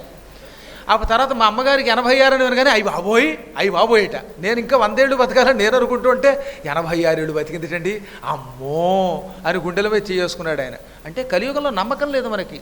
ఆయువు 100 ఏళ్ళు అండమే కానీ ఈ 100 ఏళ్లలో ఎంతకాలం బతుకుతామో తెలియదట. అందుకే కలియుగములో ఆయు ప్రమాణమునకు నియమము లేదు అంటాడు వ్యాసుల వారు. అనగా పుట్టగానే చచ్చిపోతారు, కడుపులో చచ్చిపోతారు, పెరుగుతూ చచ్చిపోతారు, పురాణం వింటూ చచ్చిపోతారు, వినకుండా చచ్చిపోతారు, ఎప్పుడు ఎలా చచ్చిపోతారో చెప్పలేక చచ్చిపోతారట. అంటే ఈ మానవుడికి అసలు ఆయు ప్రమాణం లేదు. అందుకని అల్పతరాయువులు, ఉగ్రరోగ సంకలితులు. పోని ఆయువు తక్కువ, ఏదో 25 ఏళ్ళో 30 ఏళ్ళో 50 ఏళ్ళో ఎంతో కొంత బతికాం. ఈ బతికిన రోజులలో ఆరోగ్యంగా ఎంతమంది ఉంటున్నారు అంటే చాలా తక్కువట. ఆరోగ్యం తక్కువగా ఉంటుంది, భయంకర రోగాలతో పీడింపబడతారు. ఇలా కూర్చుని ఒక గంట ఉపన్యాసం వింటే ఈ కాలిలా ఎత్త ఈ కాలిలా ఎత్త ఎందుకు ఎత్తుతున్నామంటే మోకాళ్ళు కళ్ళు కీళ్ళు ఒళ్ళు పళ్ళు ఏవి పని చేయడంలా మనకి. ఎంత బాగా చెప్పారండి వ్యాసుల వారు ఆనాడే భవిష్యత్తుని. భయంకర రోగములతో కలియుగములో ఉండే మానవులు పీడింపబడతారు. ఇవాళ ఒక రోగం కొత్తగా వస్తే దానికి రోగానికి పేరు పెట్టి మందు కనిపెట్టేలోపు మళ్ళీ కొత్త రోగం పుడుతుంది. ఇలా రోజు రోజుకు ఒక కొత్త రోగాలు పుట్టుకొచ్చి మానవుల్ని కృంగదీస్తాయి అన్నాడు ఆయన. ఈ రోగాల వల్ల ఏం ప్రయోజనం ఉండదు. నిజం చెప్పమంటారా? అసలు ఏ హాస్పిటల్కి వెళ్లకుండా ఉంటే సుఖంగా చచ్చిపోతాడు ఈ రోజుల్లో. ఆసుపత్రికి వెడితే ఇక వాడికి దుర్మరణమే తప్పదు. నేను నేను కళ్ళారా ఈ మధ్యన మా అమ్మగారి విషయంలో చూశాను అనమాట. 7.5 లక్షలు 7 రోజుల్లో అయ్యాయి. ఆ తర్వాత 7వ రోజుకి మా అమ్మగారిని ఇంటికి పంపారు. ఎలాగా? పడుకోబెట్టి. ఇలా అన్నానని ఏమనుకోవద్దు, సుస్పష్టంగా జరుగుతున్నది ఇది. హాయిగా చెయ్యి పుచ్చుకుని ఒక మంది ఇస్తే తగ్గేది. ఇప్పుడు చాలా టెక్నాలజీ పెరిగింది, అద్భుతంగా పెరిగింది. ఆ టెక్నాలజీ ఎందుకు పెరిగింది అంటే కోట్లు ఖర్చు పెట్టడానికి పెరుగుతోంది. డబ్బులకు డబ్బులు అయిపోతాయి. ఏం జరుగుతుందో చెప్పదు. మేమేం చెబుతామండి, ఐసీయూలో ఉంచుతామండి. ఐసీయూ అంటే ఏమిటో ఇప్పటికీ నాకు అర్థం కాదు. అంటే ఇంటికి తీసుకెళ్ళడానికి ఇంటికి నీవు ఖాళీ చేతులతో పట్టుకుపోతావు అని చెప్పడం కోసం ఐసీయూ అనేది ఒకటి కొత్తగా పెట్టారనమాట. ఇది కొంచెం దుఃఖంతో బాధతో చెబుతున్నమాట. 7.5 లక్షల 7 రోజుల ఇంటికి వచ్చేసరికి కట్టా. ఎందుకు దీనివల్ల ఈ వైద్యం వల్ల? ఉన్నారు లేరని నేను అండల్లా. అంటే క్రమక్రమంగా కలి ప్రభావం వల్ల ఎంత ధనము ఖర్చు పెట్టినా చిట్ట చివరికి ఏమీ ఆ మందు వల్ల ఉపయోగం లేకుండా చివరికి ఇంటికి పట్టుకుపోవడమే మిగులుతున్నది. అలాంటి ఉగ్రరోగ సంకలితులయ్యి ఉంటారు కలియుగంలో మందభాగ్యులు. ఇక ఐశ్వర్యములు కూడా అలాగే ఉంటాయి. ఐశ్వర్యం అంటే కేవలం ధనం కాదు, సంతోషం ఒక గొప్ప ఐశ్వర్యం. కుటుంబం కలిసి ఉండడం ఆనందం. ఇవాళ కుటుంబాలు ఉమ్మడిగా కలిసి ఉండడం లేదు. ఎవరికి ఆరోగ్యం లేదు. ఉన్న కాసేపు ఎవరిని తిట్టుకుంటారో తెలియదు. పక్కవాడు కూర్చున్నాడంటే రేపు పొద్దునకి వెళ్ళి వీడి మీద వాడి మీద వీడికి అనుమానంట. సుఖ సంతోషములు లేని జీవితం గడుపుతారు అని అర్థం మందభాగ్యులు అంటే. సుకర్మములెవ్వియు చేయజాలరి కలియుగమందు మానవులు మంచి పని చెయ్యరు. ఎవరైనా చేస్తుంటే ఎందుకండి ఇంతంత రూములు కట్టి గురువుగారికి ఇవ్వడం, దాని బదులు ఆ రూముని 2 పార్ట్లు చేసి పెళ్లి వాళ్ళకి అద్దెకిస్తే నెలకు 1000 రూపాయలు వస్తుంది, 2000 వస్తుంది అని సలహా ఇచ్చేవాళ్ళు ఉంటారు హరిగారికి. కాబట్టి మంచి పని వాడు చేయడు, చేసేవాడిని చెయ్యొద్దంట. అందుకని సుస్పష్టముగా సుకర్మములెవ్వియు చేయజాలరి కలియుగమందు మానవులు. ఇటువంటి మానవులకు సుఖం ఎలా వస్తుంది, శాంతి ఎలా వస్తుంది, ఆత్మశాంతి కలగాలంటే ఏమి చెయ్యాలి? మాకైతే ఆత్మశాంతి కలగాలంటే శ్రీకృష్ణుడి యొక్క కథ అనే అమృతం తాగితేనే ఆత్మకి శాంతి లభిస్తుంది అనిపిస్తున్నది. అలాంటి కృష్ణ కథామృతం మాకు ప్రసాదించకూడదా తండ్రి? మేము ఈ కలియుగంలో ఉన్న మానవులతో సహజీవనం చేయలేం, ఈ బాధలు పడలేం అన్నారు వాళ్ళు. త్వం నసందర్శితో ధాత్రా దుస్తరం నిస్థితిరక్షతాం కలిం సత్వహరం పుంసాం కర్ణధారయివార్ణవం. మమ్మల్ని కలి అని పేరు కలిగిన ఈ సముద్రం నుంచి అవతల ఒడ్డుకు చేర్చు. కలియుగమే ఒక పెద్ద సముద్రం. కలియుగం ఏమిటి? ఒక మహాసముద్రం. ఈ సముద్రం దాటడం మా వల్ల కాదు. సంసారం అనే సముద్రం పూర్తిగా కలి అని పేరు కలిగినటువంటి ఒక పురుషుడితో నింపబడి మానవుల్ని ముంచెత్తి తుఫానులతోటి కెరటాలతోటి వర్షాలతో నాశనం చేస్తోంది. కాబట్టి కలిపురుషుని యొక్క ఆయుఃప్రమాణములతో, కలిపురుషుని యొక్క ఆధిపత్యంతో, కలి యొక్క ప్రభావంతో నిండిన ఈ సంసారం అనే సముద్రం మేము దాటాలనుకుంటున్నాం. అసలు సముద్రం దాటడమే కష్టం, అందులో సంసార సముద్రం. ఆ సంసార సముద్రానికి అధిపతి కలిపురుషుడు. దీన్ని ఎలా దాటగలం? కానీ దాటుతా ఉన్నారు వాళ్ళు. ఎలాగో తెలుసా? పౌరాణికుడవైన నీవు ఒక పెద్ద ఓడని మా దగ్గరకు తీసుకొచ్చావు. ఆ ఓడ కృష్ణ కథ. ఆ ఓడను నడిపే కర్ణధారుడు అంటే కెప్టెన్ నువ్వు. సూత మహర్షి కర్ణధారుడు. సంసార సముద్రం దాటించే ఓడ సాక్షాత్తు కృష్ణ కథ. సంసార సముద్రం దాటం మాకు పెద్ద కష్టం ఉందండి. ఎందుకంటే కృష్ణుడే ఒక ఓడ. కృష్ణుడి యొక్క కథ ఒక ఓడ అయితే ఆ ఓడ ఎప్పుడూ సముద్రంలో నాశనం కాదు. మత్స్యావతారం ఎత్తిన వాడైనా ఆయనకి ఈ సముద్రం లెక్క. ఆయన ఉండేదే క్షీర సముద్రంలో. సంసార సముద్రం చాలా తేలికగా ఆయన కథ అనే ఓడలో మేము దాటగలం. కాకపోతే ఓడని నడిపే మంచి ఒక కర్ణధారుడు కావాలి. ఆ కర్ణధారుడు నువ్వే. నీవు అని ఎందుకంటున్నావంటే నువ్వు సూతుడని పేరు కలిగిన ఒక వ్యక్తివి కాదు, ఒక గొప్ప వక్తవి. భాగవతం అనే కథని చెప్పే వక్త ఎవడైనా సరే వాడికంటే గొప్ప కర్ణధారుడు మరొకడు లేడు. తెలుగులో పోతన గారు ఈ శ్లోకానికి అందమైన అనువాదం చేశాడనమాట. ఆయన జలరాశి దాటగోరెడి జలరాశి దాటగోరెడి కలము జనుల్ కర్ణధారు కాంచిన భంగిన్ కలి దోష హరణ వాంఛా కలితుల మగు మేము నిన్ను కంటిమి సోత. సముద్రం దాటాలనుకున్న వాడి దగ్గరికి హఠాత్తుగా ఒకడు వచ్చి, ఏమండి సముద్రం దాటాలనుకుంటున్నారా? అయితే నేను ఒక పెద్ద ఓడ తెచ్చాను, ఆ ఓడలో ఎక్కండి, మీ దగ్గర డబ్బుచ్చుకోను, క్షేమంగా చేరుస్తాను అని ఓడని నడిపే కర్ణధారుడు వస్తే ఎంత ఆనందం కలుగుతుందో. కలిదోషం అనే సముద్రం దాటాలనుకున్న మాకు నువ్వు కర్ణధారుడిలాగా కృష్ణ కథ అనేటటువంటి తెప్పని ఓడని పట్టుకొచ్చావు. నిన్ను చూచాం, మా జన్మ ధన్యమైపోయింది. మాకు శ్రీకృష్ణుడి యొక్క కథని సవిస్తరంగా వివరించు. ఎందుకు ఆయన కథే వినాలి అంటే మాకు కృష్ణుడి యొక్క కథ ఎంత గొప్పదో తెలుసు అన్నారు. హరినామ కథన దావానలజ్వాలచే కాలవే ఘోరాఘకాననములు వైకుంఠ దర్శన వాయు సంఘంబుచే తొలగవే భవదుఃఖతో యదములు. శ్రీకృష్ణుడి యొక్క కథ ఉన్నదే, ఆ కథ ఎంత గొప్పదో చెబుతున్నాం విను. ఆయన నామస్మరణ, ఆయన దర్శనం ఓ పెద్ద గాలి. భగవంతుడిని ఇప్పుడు ఒక్క క్షణం చూడండి, ఆయన దర్శనం ఒక సుడిగాలిగా మారుతుంది. ఆ సుడిగాలి ఏం చేస్తుందిట? మనకి రోజు పుట్టిన దగ్గర నుంచి చచ్చేదాకా ఎన్నో దుఃఖాలు ఉన్నాయి. ఇవి సంసార దుఃఖాలు అంటారు. ఈ సంసార దుఃఖములన్నీ మేఘములు. ఆకాశంలో మేఘం వచ్చింది, ఆ మేఘం చల్లా చెదరవ్వాలంటే ఏం కావాలి? పెద్ద గాలి వీచాలి. గాలి గట్టిగా వీస్తే మేఘం చల్లా చెదరవుతుంది. మాకు సంసారంలో చాలా దుఃఖాలు ఉన్నాయి. ఆ దుఃఖములనే మేఘములను చల్లా చెదరు చేసేటటువంటి గొప్ప సుడిగాలి ప్రభంజనం శ్రీకృష్ణ దర్శనం. మేము చేసిన పాపములు అడవిలో పెరిగిపోయాయి.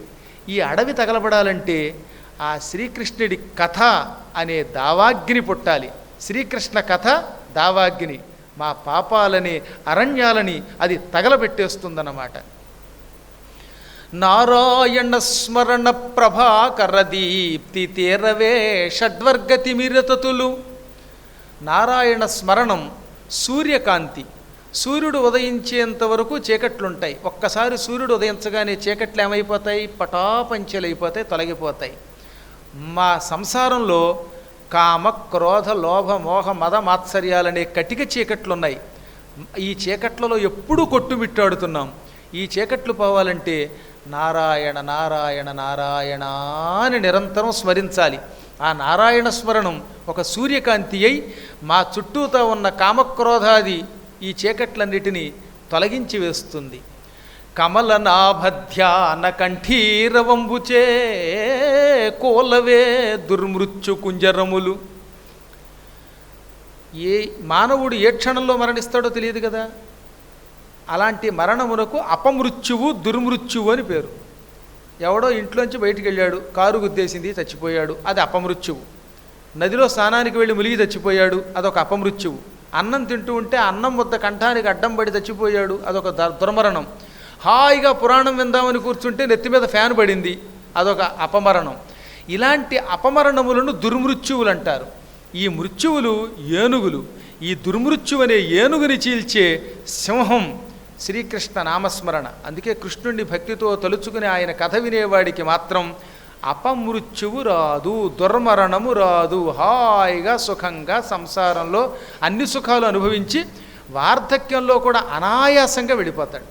అన్నిటికంటే అనాయాస మరణం చాలా అదృష్టం అండి. అది ఆ మరణం క్షణాలలో వస్తుంది మనకి, ఎప్పుడు శ్రీకృష్ణ కథ వింటే. కాబట్టి ఎందుకు చెబుతున్నాం? కమలనాభ ధ్యానం చెయ్యాలి. అది మనకి సింహమై దుర్మృత్యువులను నాశనం చేస్తుంది. ఎంతెందుకు, నళిన నయన నామన అవచేకాక సంసార జలధి దాటి చనగరాదు. సంసార సముద్రం దాటాలంటే ఆ శ్రీకృష్ణ నామస్మరణం అనే ఒకానొక పడవ ఉండాలి. పడవ లేకుండా గంగ దాటలేం, సముద్రం దాటలేం.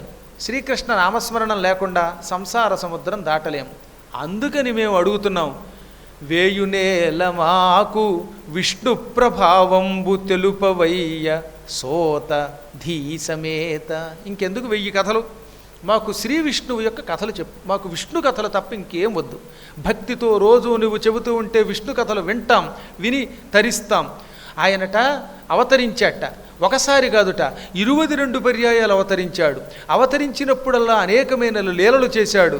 అందులో ప్రత్యేకంగా ద్వాపరయుగం చివరి పాదంలో దేవకి వసుదేవులకి కృష్ణుడిగా బలరాముడిగా 2 రూపములతో తన అంశతో అవతరించి దుష్ట శిక్షణ చేసి ధర్మ సంస్థాపన చేశాడు. ఆయన కథలు వింటే బ్రహ్మానందం కలుగుతుంది. అందుకే ఆయన కథ వినాలనుకుంటున్నాం. వ్యాసుల వారు నీ గురువు అనేక పురాణాలు రాసి కూడా మళ్ళీ భాగవతం తన సంతృప్తి కోసం లోక శ్రేయస్సు కోసం లిఖించాడు అని విన్నాం. ఆయన ఎందుకు లిఖించవలసి వచ్చిందో చెప్పు. అన్నిటికీ మించి పాపం భూదేవి ఇప్పుడు అల్లాడిపోతోంది. ఎందుకు అల్లాడిపోతోందంటే పాపాత్ములు పెరిగిపోయారు కనుక. పాపాత్ముల్ని మొయ్యలేదు భూదేవి. పుణ్యాత్ములు కోట్లు కోట్లు పెరిగినా మొయ్యగలదట ఆవిడ. కానీ పాపాత్ముల్ని, గోహింస చేసేవాళ్ళని, ధర్మభ్రష్టుల్ని ఆవిడ మొయ్యలేదు. అందుకే ఆవిడ ఇప్పుడు ఏడుస్తోంది. ఇప్పుడు ధర్మదేవతని ఎవరు రక్షిస్తున్నారంటావు?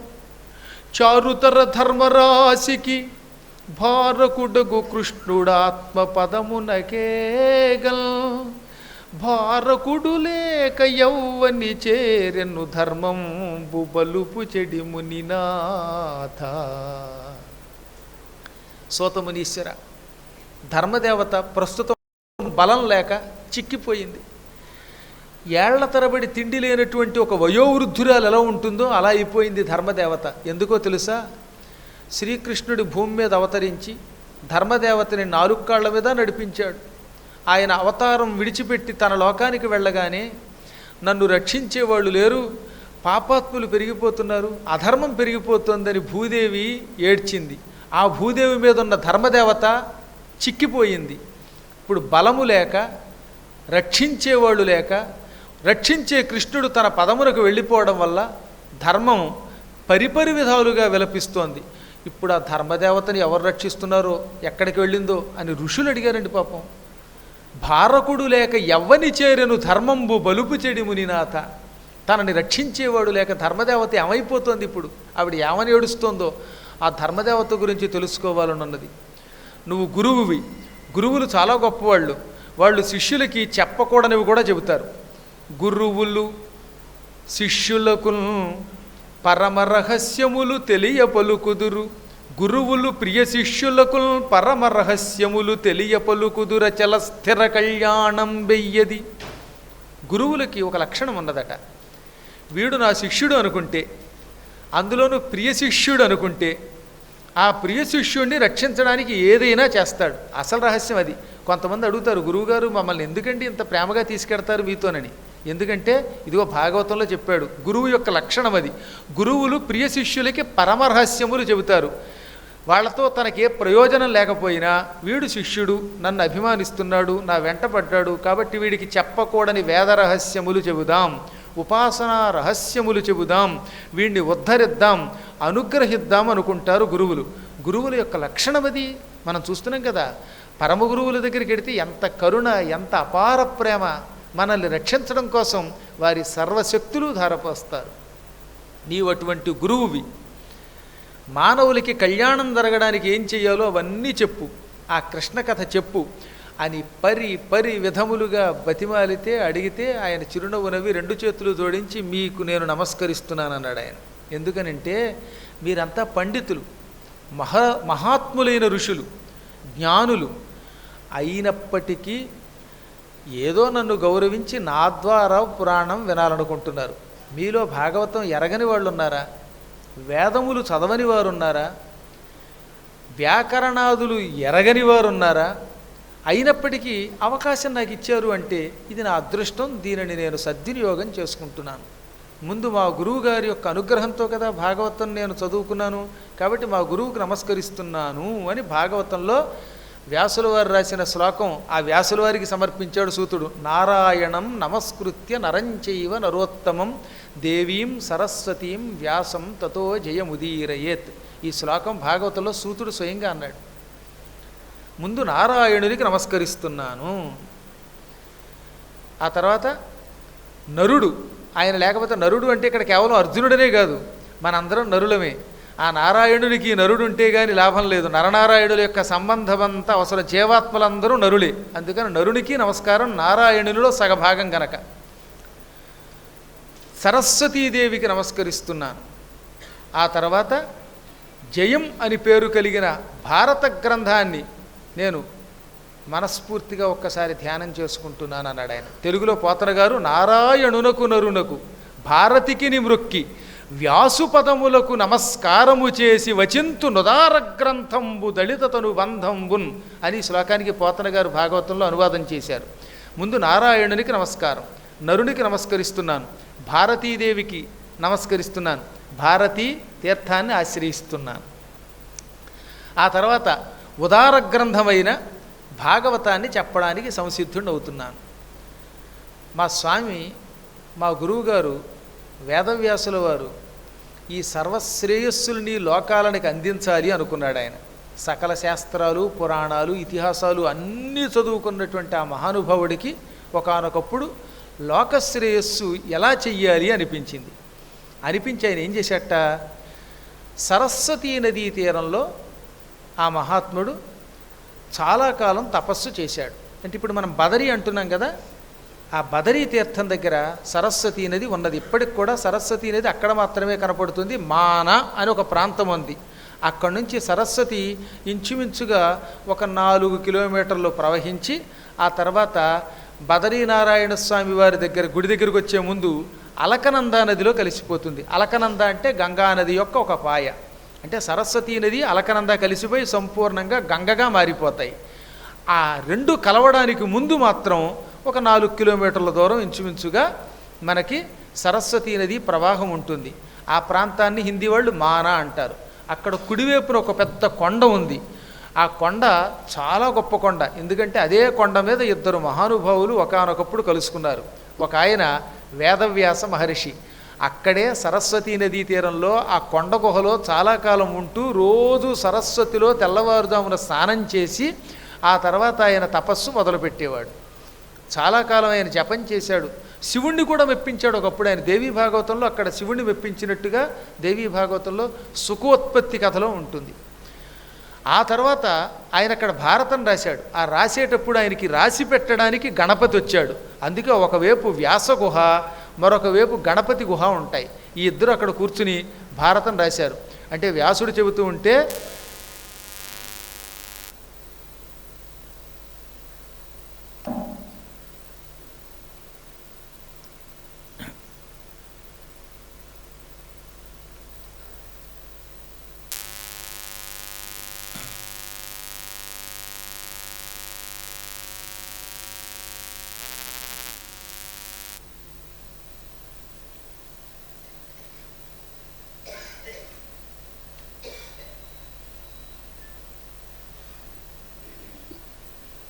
వేదవ్యాస మహర్షుల వారు చెబుతూ ఉంటే గణపతి తాళపత్ర గ్రంథాల మీద ఘంటంతో రాసిపెట్టిన స్థలం అన్నమాట. అంటే భారతం కూడా రాయబడిన దివ్యస్థలం బదరీ దగ్గర ఉన్నది.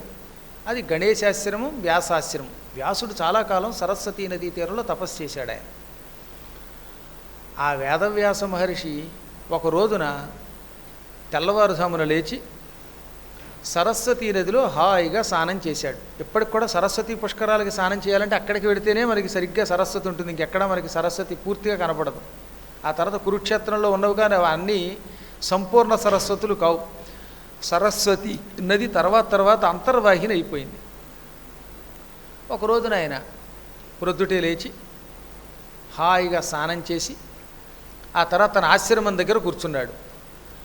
ఆ పూట ఆయన జపం చేద్దామంటే జపం మీదకి దృష్టి వెళ్ళలేదు. తపస్సు చేద్దామంటే తపస్సు మీదకి దృష్టి వెళ్ళడం లేదు. ఎంత ఆలోచన చేద్దామన్నా ఎందుకు ఆయన మనస్సు ఈ ధ్యానాదుల మీదకి లగ్నం అవ్వడం లేదు. ఒక్కొక్క రోజు ఎందుకో మనం కూడా ఈ పూట మనశ్శాంతి లేదు, సుఖంగా లేదు అని అనుకుంటామే. అలాగే అంతటి వ్యాసుడు కూడా ఏమిటబ్బా ఈరోజు సూర్యోదయం నుంచి చూస్తున్నాను, లేచాను, సంధ్యావందనాదులు చేసుకున్నాను, అయినా మనస్సుకి మాత్రం శాంతి చేకూరడం లేదు. ఏదో జరిగింది ఈ పూట, నా మనస్సుకి ఎందుకు సుఖం లేదు అనుకున్నాడు ఆయన.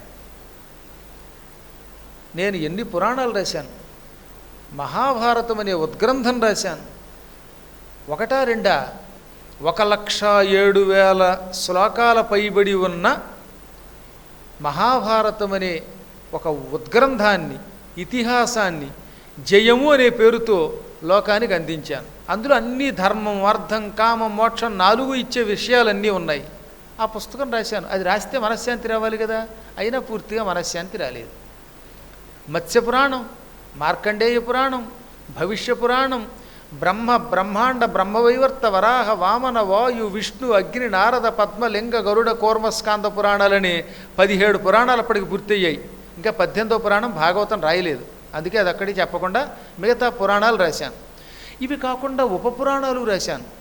బ్రహ్మసూత్రాలు లోకానికి ఇచ్చాను.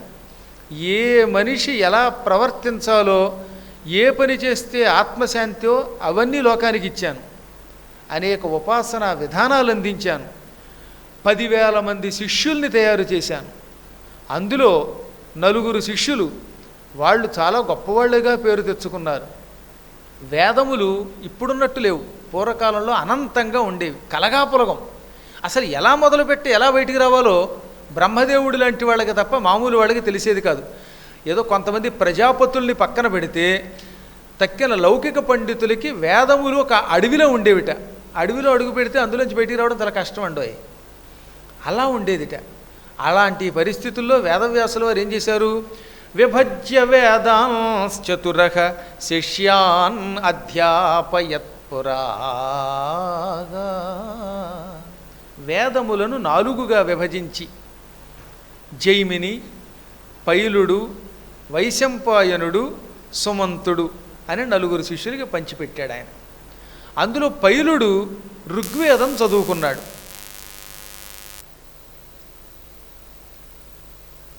నిమిషానికి ఈ కూడా ఏంటండి ఇది?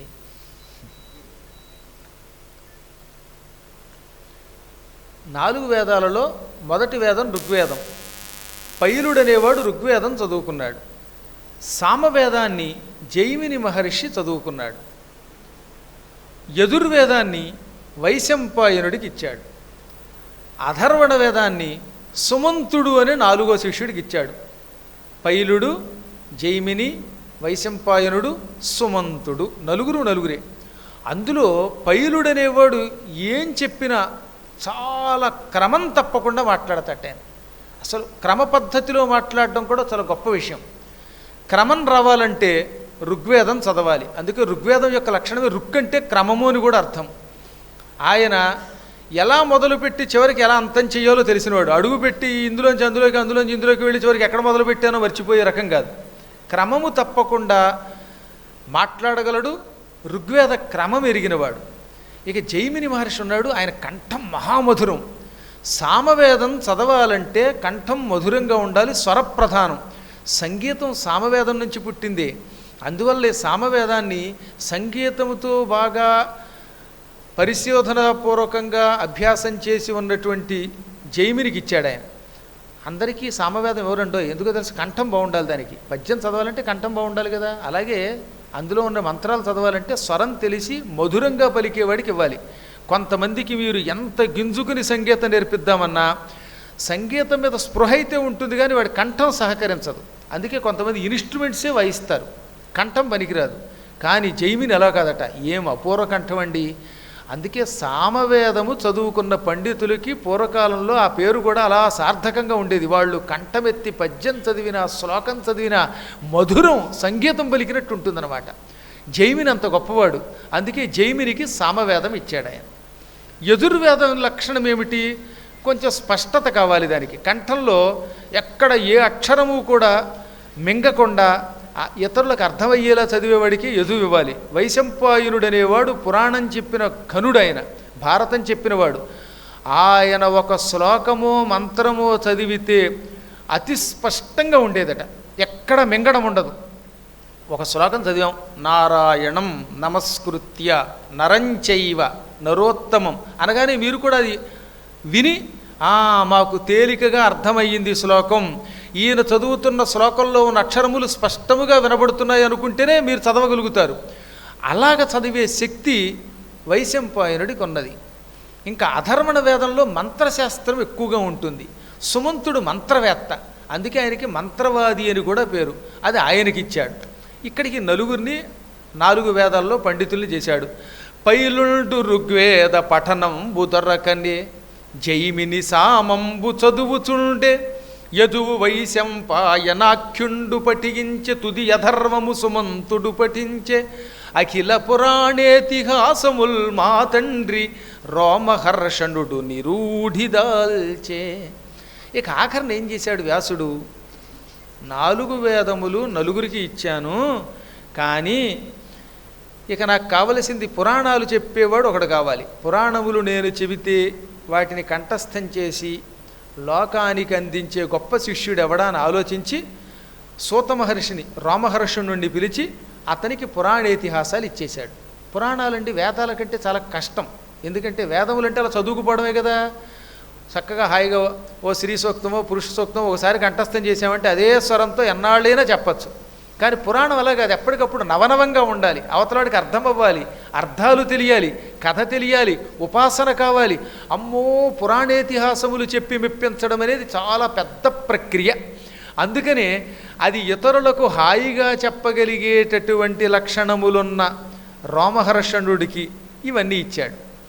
ఇవన్నీ ఇచ్చాను కదా, ఇంతమంది శిష్యుల్ని తయారు చేసి వేదములు విభజించి పురాణములిచ్చి లోకానికి ధర్మములు చెప్పి నేను మాత్రం ప్రశాంతంగా లేను. కారణం ఏమిటి?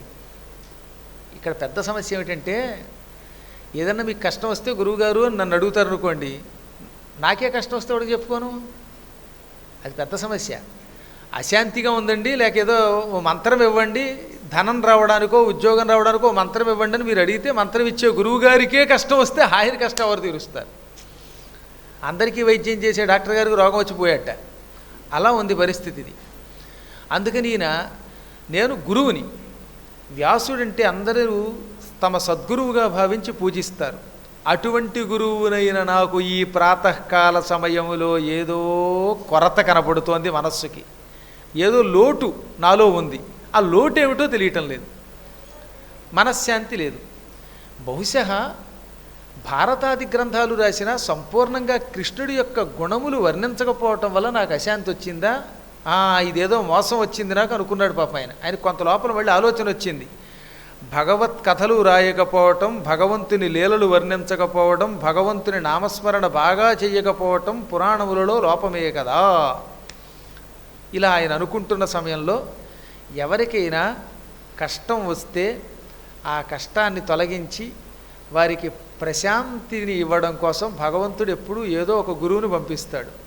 ఈయన సరస్వతీ తీరంలో నానా బాధ పడుతూ అశాంతిగా ఉన్న సమయంలో ఆకాశంలో ఒక మెరుపు మెరిసింది. తెల్లని కాంతి ఒకటి కనపడింది.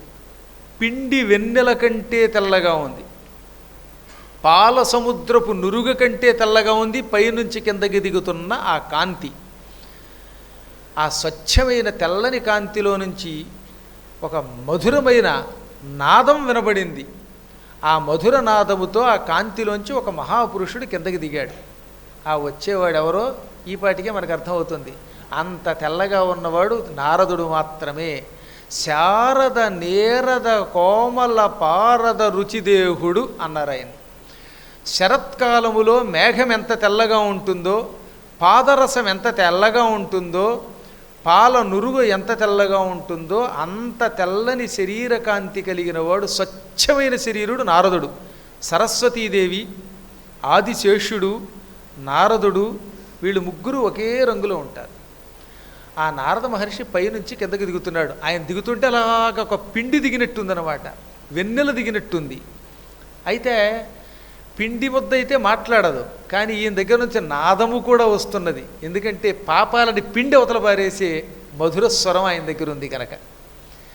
తన చేతి వల్లకీ తంత్రీ చయంబున సతత నారాయణ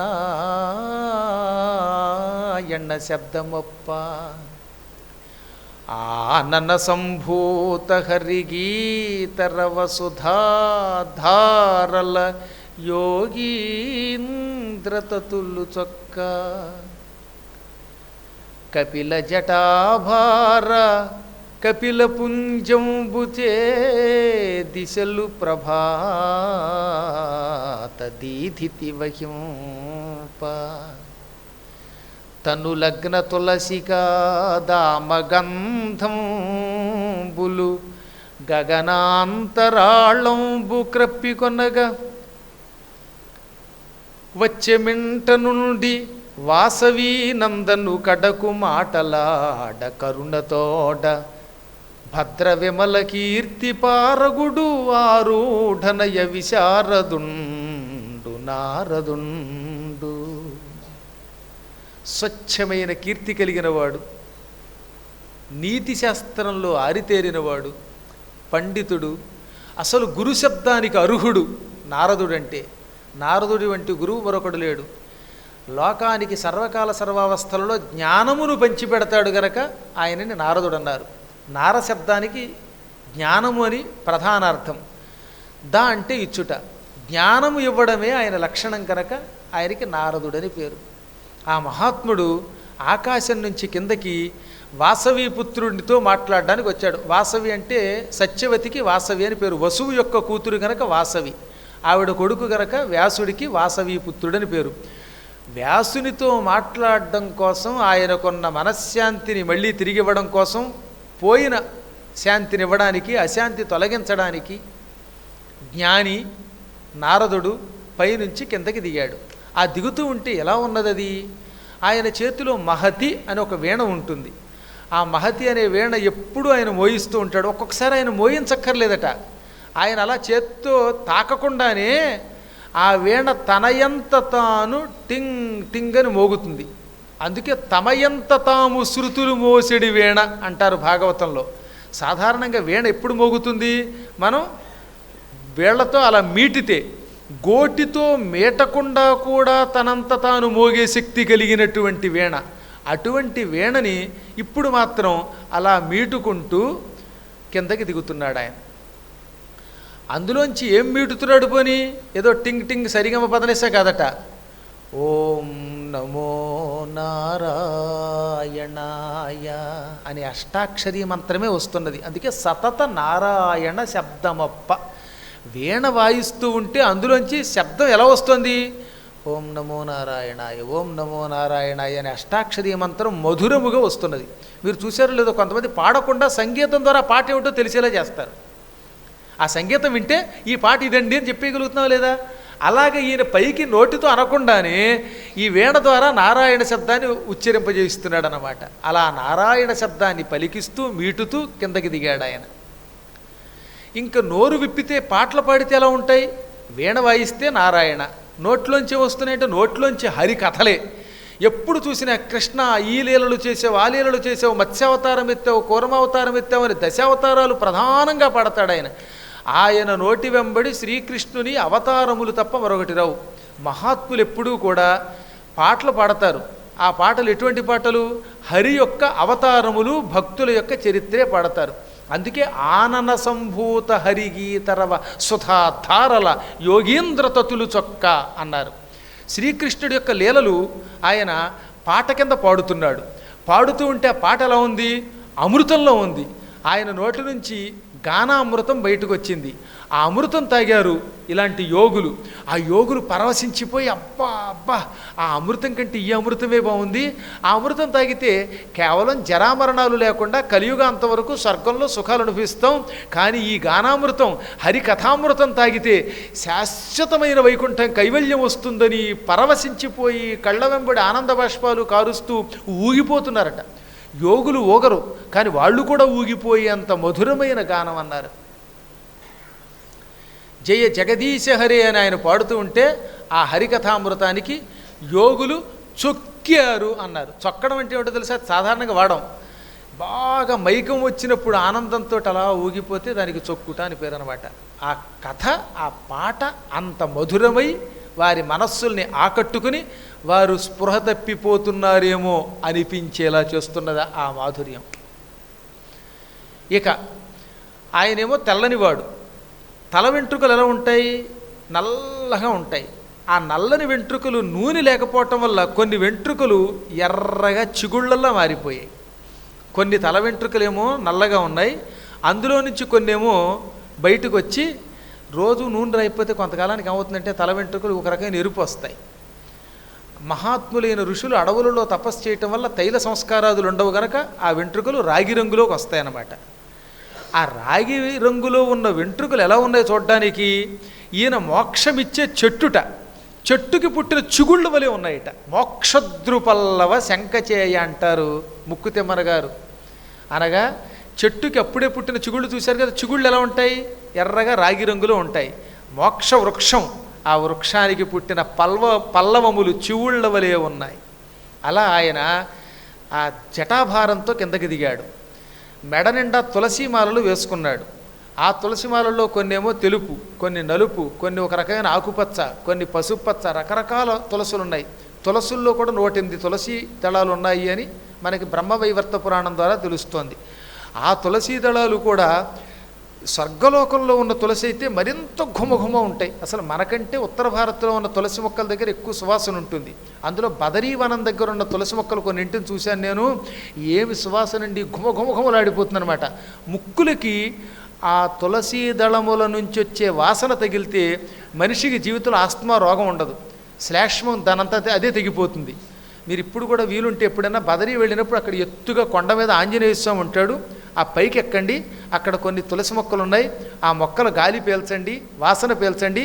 హచ్చి అని ఒక చిన్న శబ్దంతో శ్లేష్మం తెగిపోతుంది. మళ్ళీ మనకి ఏ మంచు ఏమి చేయదు అక్కడ ఉన్నంతకాలం. అంత ఆరోగ్యం ఇచ్చే తులసి ఎక్కడుందండి? రోజు తులసీదళం అందుకే నోట్లో పోసుకునేవారు పూర్వం. ప్రాణం పోయే ముందు తులసీ తీర్థం పోస్తే ఆ శ్లేష్మం తెగి వాడికి ఏమైనా మళ్ళీ స్పృహ వస్తుందని ఉద్దేశం ఒకటిని. తులసి కంఠంలో ఉన్నవాడు మాత్రం నరకమునకు పోడు. కాశీఖండంలో ఉంది. ఇన్ని కారణముల చేత తులసీ రసం నోట్లో పోస్తారు. ఆ తులసి దళాలని మాలగా గుచ్చి నారదుడు మెడలో వేసుకొస్తూ ఉంటే ఆ సువాసన దిక్కుల చివరి వరకు వ్యాపించిందట. తనులగ్న తులసికా దామ గంధంబులు గగనాంతరాళంబు గప్పి కొనగా ఆకాశమంతా ఆ తులసి యొక్క పరిమళం వ్యాపించింది. ఇన్ని రకాలుగా తన సువాసనతో, గానామృతంతో, వీణానాదముతో, జడలతో, శరీర కాంతితో ఆ ప్రాంతాన్నంతా పవిత్రం చేసుకుంటూ దిగాడు. అంటే మహాత్ములు దిగితే దాని వెనకాతల ఎంత ఆహ్లాదకర వాతావరణం ఉంటుంది. ఆయన రావడంతో సంభ్రమముతో, ఆశ్చర్యంతో, భక్తితో చకితుడై లేచి నిలబడి వ్యాసుడు ఆయనకు ఆసనం ఇచ్చాడు. ముందెప్పుడు రాగానే ఆసనం మీద కూర్చోబెట్టాలి. ఆ తర్వాత కాళ్ళు కడిగాడు, ఆ నీళ్లు నెత్తి మీద జల్లుకున్నాడు. మహాత్మా నీ పాదోదకం గంగా అని శిరస్సున జల్లుకున్నాడు. పాదాల మీద పుష్పాలు పెట్టాడు, చేతులు కడిగాడు, త్రాగేందుకు అర్ఘ్యం ఇచ్చాడు. అన్నీ ఇచ్చి గురువుని ఎంత భక్తితో పూజించాలో అంత భక్తితో పూజించాడు. నారదుడు కూడా విష్ణువు యొక్క అవతారాలు ఒకడు సుమా, అందువల్ల అంత భక్తిగా విష్ణువుని పూజించినట్టు పూజించాడు. అసలు లేదని చెప్పాలంటే భగవంతుణ్ణి పూజించడం కంటే భగవద్భక్తుణ్ణి, ఒక భాగవతుణ్ణి పూజిస్తే ఆయన చాలా సంతోషిస్తాడు. కృష్ణుడు కుచేలుని పూజించలేదు, అలాగే ఇవాళ వేదవ్యాసుల వారు మహాత్ముణ్ణి, నారదుణ్ణి, గురువుని భక్తితో పూజించాడు. ఆ తర్వాత ఆయన అనుజ్ఞ తీసుకుని ఎదురుగుండా కూర్చున్నాడు. నారదుడు మెల్లిగా వీణ మీటుకుంటూ ఏమీ ఎరగనట్లుగా, అన్నీ ఎరిగి కూడా ఏమీ ఎరగనట్టుంటారు మహాత్ములు, మెల్లిగా అడిగట, వ్యాస నా ఎదురుగుండానే కూర్చున్నావు, అయినా నీ మనస్సులో లేనట్టు అనిపిస్తున్నది. ఒక్కొక్కప్పుడు ఎదురుగుండా కూర్చున్నవాడు అన్యమనస్కంగా ఉన్నట్టు మనకు అర్థమవుతుంది అనమాట. అంటే మన దగ్గరే ఉంటాడు, మనతో మాట్లాడుతూనే ఉంటాడు, వాడి మనస్సు ఎక్కడ ఉండదు. అది నారదునికి తెలియదా? అసలు అందుకే ఆయన వచ్చాడు. అయినా ఏమి ఎరగనట్టుగా, వ్యాస నా అంతటి వాడు ఎదురుగుండా ఉన్నా నా ఎదురుగుండా ఉన్నట్టే ప్రవర్తించకుండా ఎక్కడో ఉన్నట్టుగా ఉంది నీ మనస్సు. ఏదో అశాంతి కనపడుతోంది. ముఖం చూస్తే తెలుస్తోంది నీకు కొంచెం బాధ ఉన్నట్లుగా. మనస్సుకి శాంతి లేకపోతే ముఖంలో అశాంతి చూచేవారికి తెలిసిపోతుంది. నీలాంటి పండితుడు భారతం అనే ఇతిహాసం రాసిన వాడేమిటి, ఇలా అశాంతిగా ఉండడం ఏమిటి? ఇది చాలా చిత్రంగా ఉందే. నువ్వు సామాన్యుడివా? ధాతవు భారత శృతి విధాతవు వేద పదార్థజాల విజ్ఞాతవు కామ ముఖ్య రిపు షట్క విజేతవు యోగి ముఖ్య నిర్ణేతవు. నువ్వు సామాన్యుడివా? సాక్షాత్తు బ్రహ్మస్వరూపుడివి, బ్రహ్మవంశంలో పుట్టినవాడివి. నీకు బ్రహ్మకి చాలా తేడా ఉన్నది. బ్రహ్మగారు వేదములను పట్టుకుంటాడు, ఆయన సృష్టించలేదు. కానీ నువ్వు భారతమనే వేదాన్ని లోకానికి అందించిన గొప్ప ధాతవి. ఒక విధంగా చెప్పాలంటే భారతం పంచమ వేదం. ఈ వేదాన్ని ఎవరు రాయగలరు? నువ్వు ఒక్కడివే రాసావు. అందుకే భారత శృతి విధాతవు. భారతమనే వేదమునందించిన నూతన బ్రహ్మవి. పైగా కలగా పులగంగా ఉన్న వేదములను 4గా విభజించి ఋగ్వేదం, యజుర్వేదం, సామవేదం, అధర్వణ వేదం అనే పేర్లు పెట్టి వాటిని శిష్యులకి ప్రపంచంలో పంచిపెట్టి తద్వారా వేద జ్ఞానాన్ని లోకంలో ప్రచారం చేసిన వాడివి. వేదములు విభజించడం కష్టం కాదు, భారతం రాయడము కష్టము కాదు. కానీ కామాన్ని జయించడం చాలా కష్టం. ఒక్క కామమే కాదు, 6 శత్రువులు జయించడం అంటే ఇంకా కష్టం. కానీ నీవో కామ ముఖ్య రిపు షట్క విజేతవు. అరిషడ్వర్గాన్ని జయించావు. ఒకదాన్ని మించినవి ఒకటైన కామ క్రోధ లోభ మోహ మద మాత్సర్యాలనే 6ంటిని అదుపులో పెట్టావు.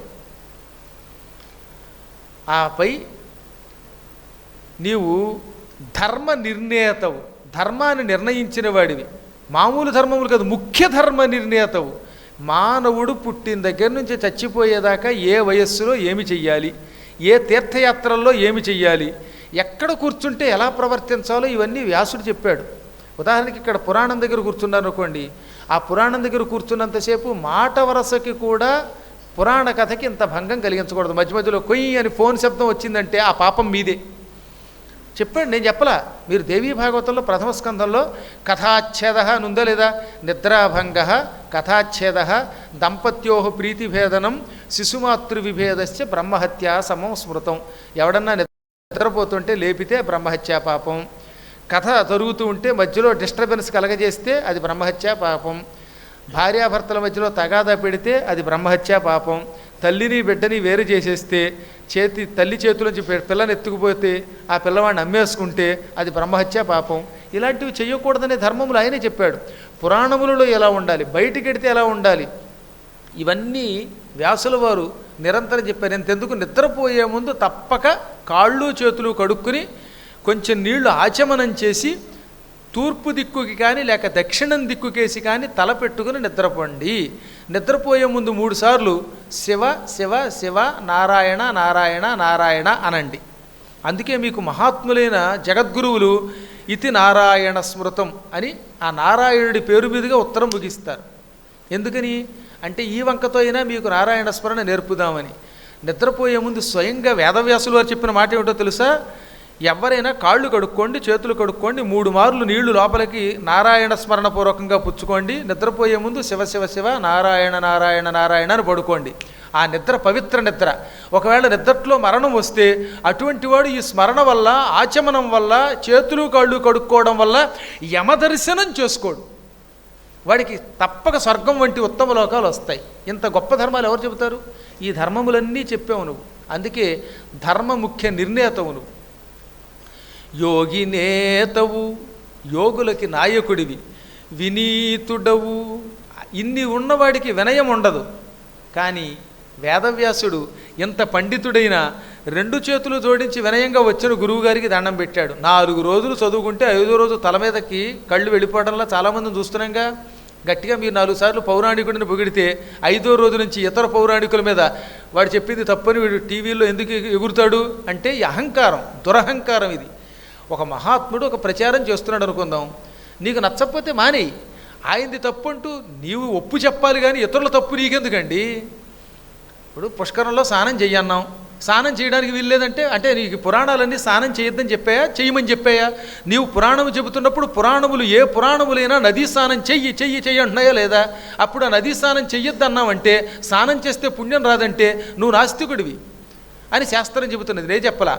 ఇలాంటి ధర్మములు కొంచెం తెలిసి దాన్ని వినయముతో లోకానికి చెప్పడం చాలా కష్టం. వ్యాసుడు చాలా వినయంగా ఉంటాడండి. పెద్దలు కనబడితే పెద్దలు ఎప్పుడూ తిట్టాడు. నేను చూస్తున్నాను కదా చాలామందిని. కొంతమంది పెద్దలు ఏమండి వాళ్ళ దగ్గర ఏమైనా గొప్ప ప్రమాణం ఉందేమో, నా దగ్గర లేదేమో, వాళ్ళకు నమస్కారం అంటున్నారంటే అది వినయం, అది వ్యాసుడి లక్షణం. మేము గనక వినయం లేకుండా మీరు పాపాత్ములని ఇతరుల మీద ధ్వజం ఎత్తి వాళ్ళని తిట్టడం మొదలు పెడితే దానివల్ల వాళ్ళు వెంటనే రాదు, కానీ ఎప్పుడో ఒకప్పుడు ఆ పాపం అనుభవించక తప్పదు. కాబట్టి వీలున్నంత వరకు ధర్మ ప్రచారం చేసే వాళ్ళందరికీ ఒకటే చెబుతున్నాను, అందరం కలిసి భక్తితో ధర్మ ప్రచారం తీయాలి తప్ప ధర్మ ప్రచారాన్ని అధర్మ ప్రచారంతో అడ్డుకోకూడదు, అది మహాపాపం. అలా చేస్తే వాడు అవినీతుడు. కానీ వ్యాసుడు అలాంటి వాడు కదా గనకే వినయవంతుడు గనకే వినీతుడవు అన్నారు. అసలు అంత గొప్ప గొప్ప పాత్ర మరి ఎక్కడా లేదు. వ్యాసుడు అంతటి వినయవంతుడు లేడట. అంత పాండిత్యం ఎవరి దగ్గర ఉంది? వ్యాసుడు రాసింది చెప్పడానికి మాకు యుగములు సరిపోవడంలా. ఇవాళ 40 రోజులు అంటున్నారు. ఈ మీడియా లేని రోజుల్లో ఒకప్పుడు ఏలూరులో 128 రోజులు చెప్పాను ఇదే భాగవతం. 128 రోజులు. 108 రోజులని పాంప్లెట్ వేయమంటే నా శిష్యుడు పొరపాటున 128 అని వేశాడు. వేసినందుకు చెప్పాల్సి వచ్చింది. 128 రోజులు చెబితే చివరి రోజున ద్వాదశ స్కంధం అవ్వలేదు నాకు. రోజు 2 గంటల చొప్పున 128 రోజులు చెబితే అవ్వలేదంటే ఇంక భాగవతం ఏమవుతుందండి? అటువంటి భాగవతము మీకు చెప్తే ఆశ్చర్యం కలుగుతుంది. ఓసారి చూడండి, వెళ్ళి ఏలూరులో వేణుగోపాలస్వామి గుడి అని ఉంది తూర్పు వీధిలో. సంతాన వేణుగోపాలస్వామి గుడి. 1999లో అప్పుడు నేను పురాణం మొదలుపెట్టా. ఆ పురాణం మొదలుపెట్టినప్పుడు పెద్ద తుఫాన్ వచ్చి ఆ గుడి ఎక్కడో లోకంలో అధపాతాళంలో ఉండేది. గుడి మునిగిపోయింది. ఆ దెబ్బతో పురాణం ఆగిపోతుందని ఆ గుడిని మళ్ళీ ఉద్ధరించి ఏకంగా పైకి తీసుకొచ్చి వాళ్ళు అద్భుతంగా కట్టారు ఆ గుడిని. అప్పుడు 128 డేస్ విడిచిపెట్టకుండా చెప్పాం. చెబితే భాగవతం ఇంకా పూర్తవలేదు. ఎందుకంటే భాగవతం సంపూర్ణంగా తెలిసి చెప్పడం అంటే చాలా కష్టం, అన్ని విశేషాలు ఉంటాయి. అటువంటిది ఆ భాగవతము యొక్క ధర్మములను లోకానికి అందించాలనుకున్న వేదవ్యాసుల వారి వంటి వారికి ఎంత వినయం ఉంటే అందించారో ఆలోచించండి మీరు.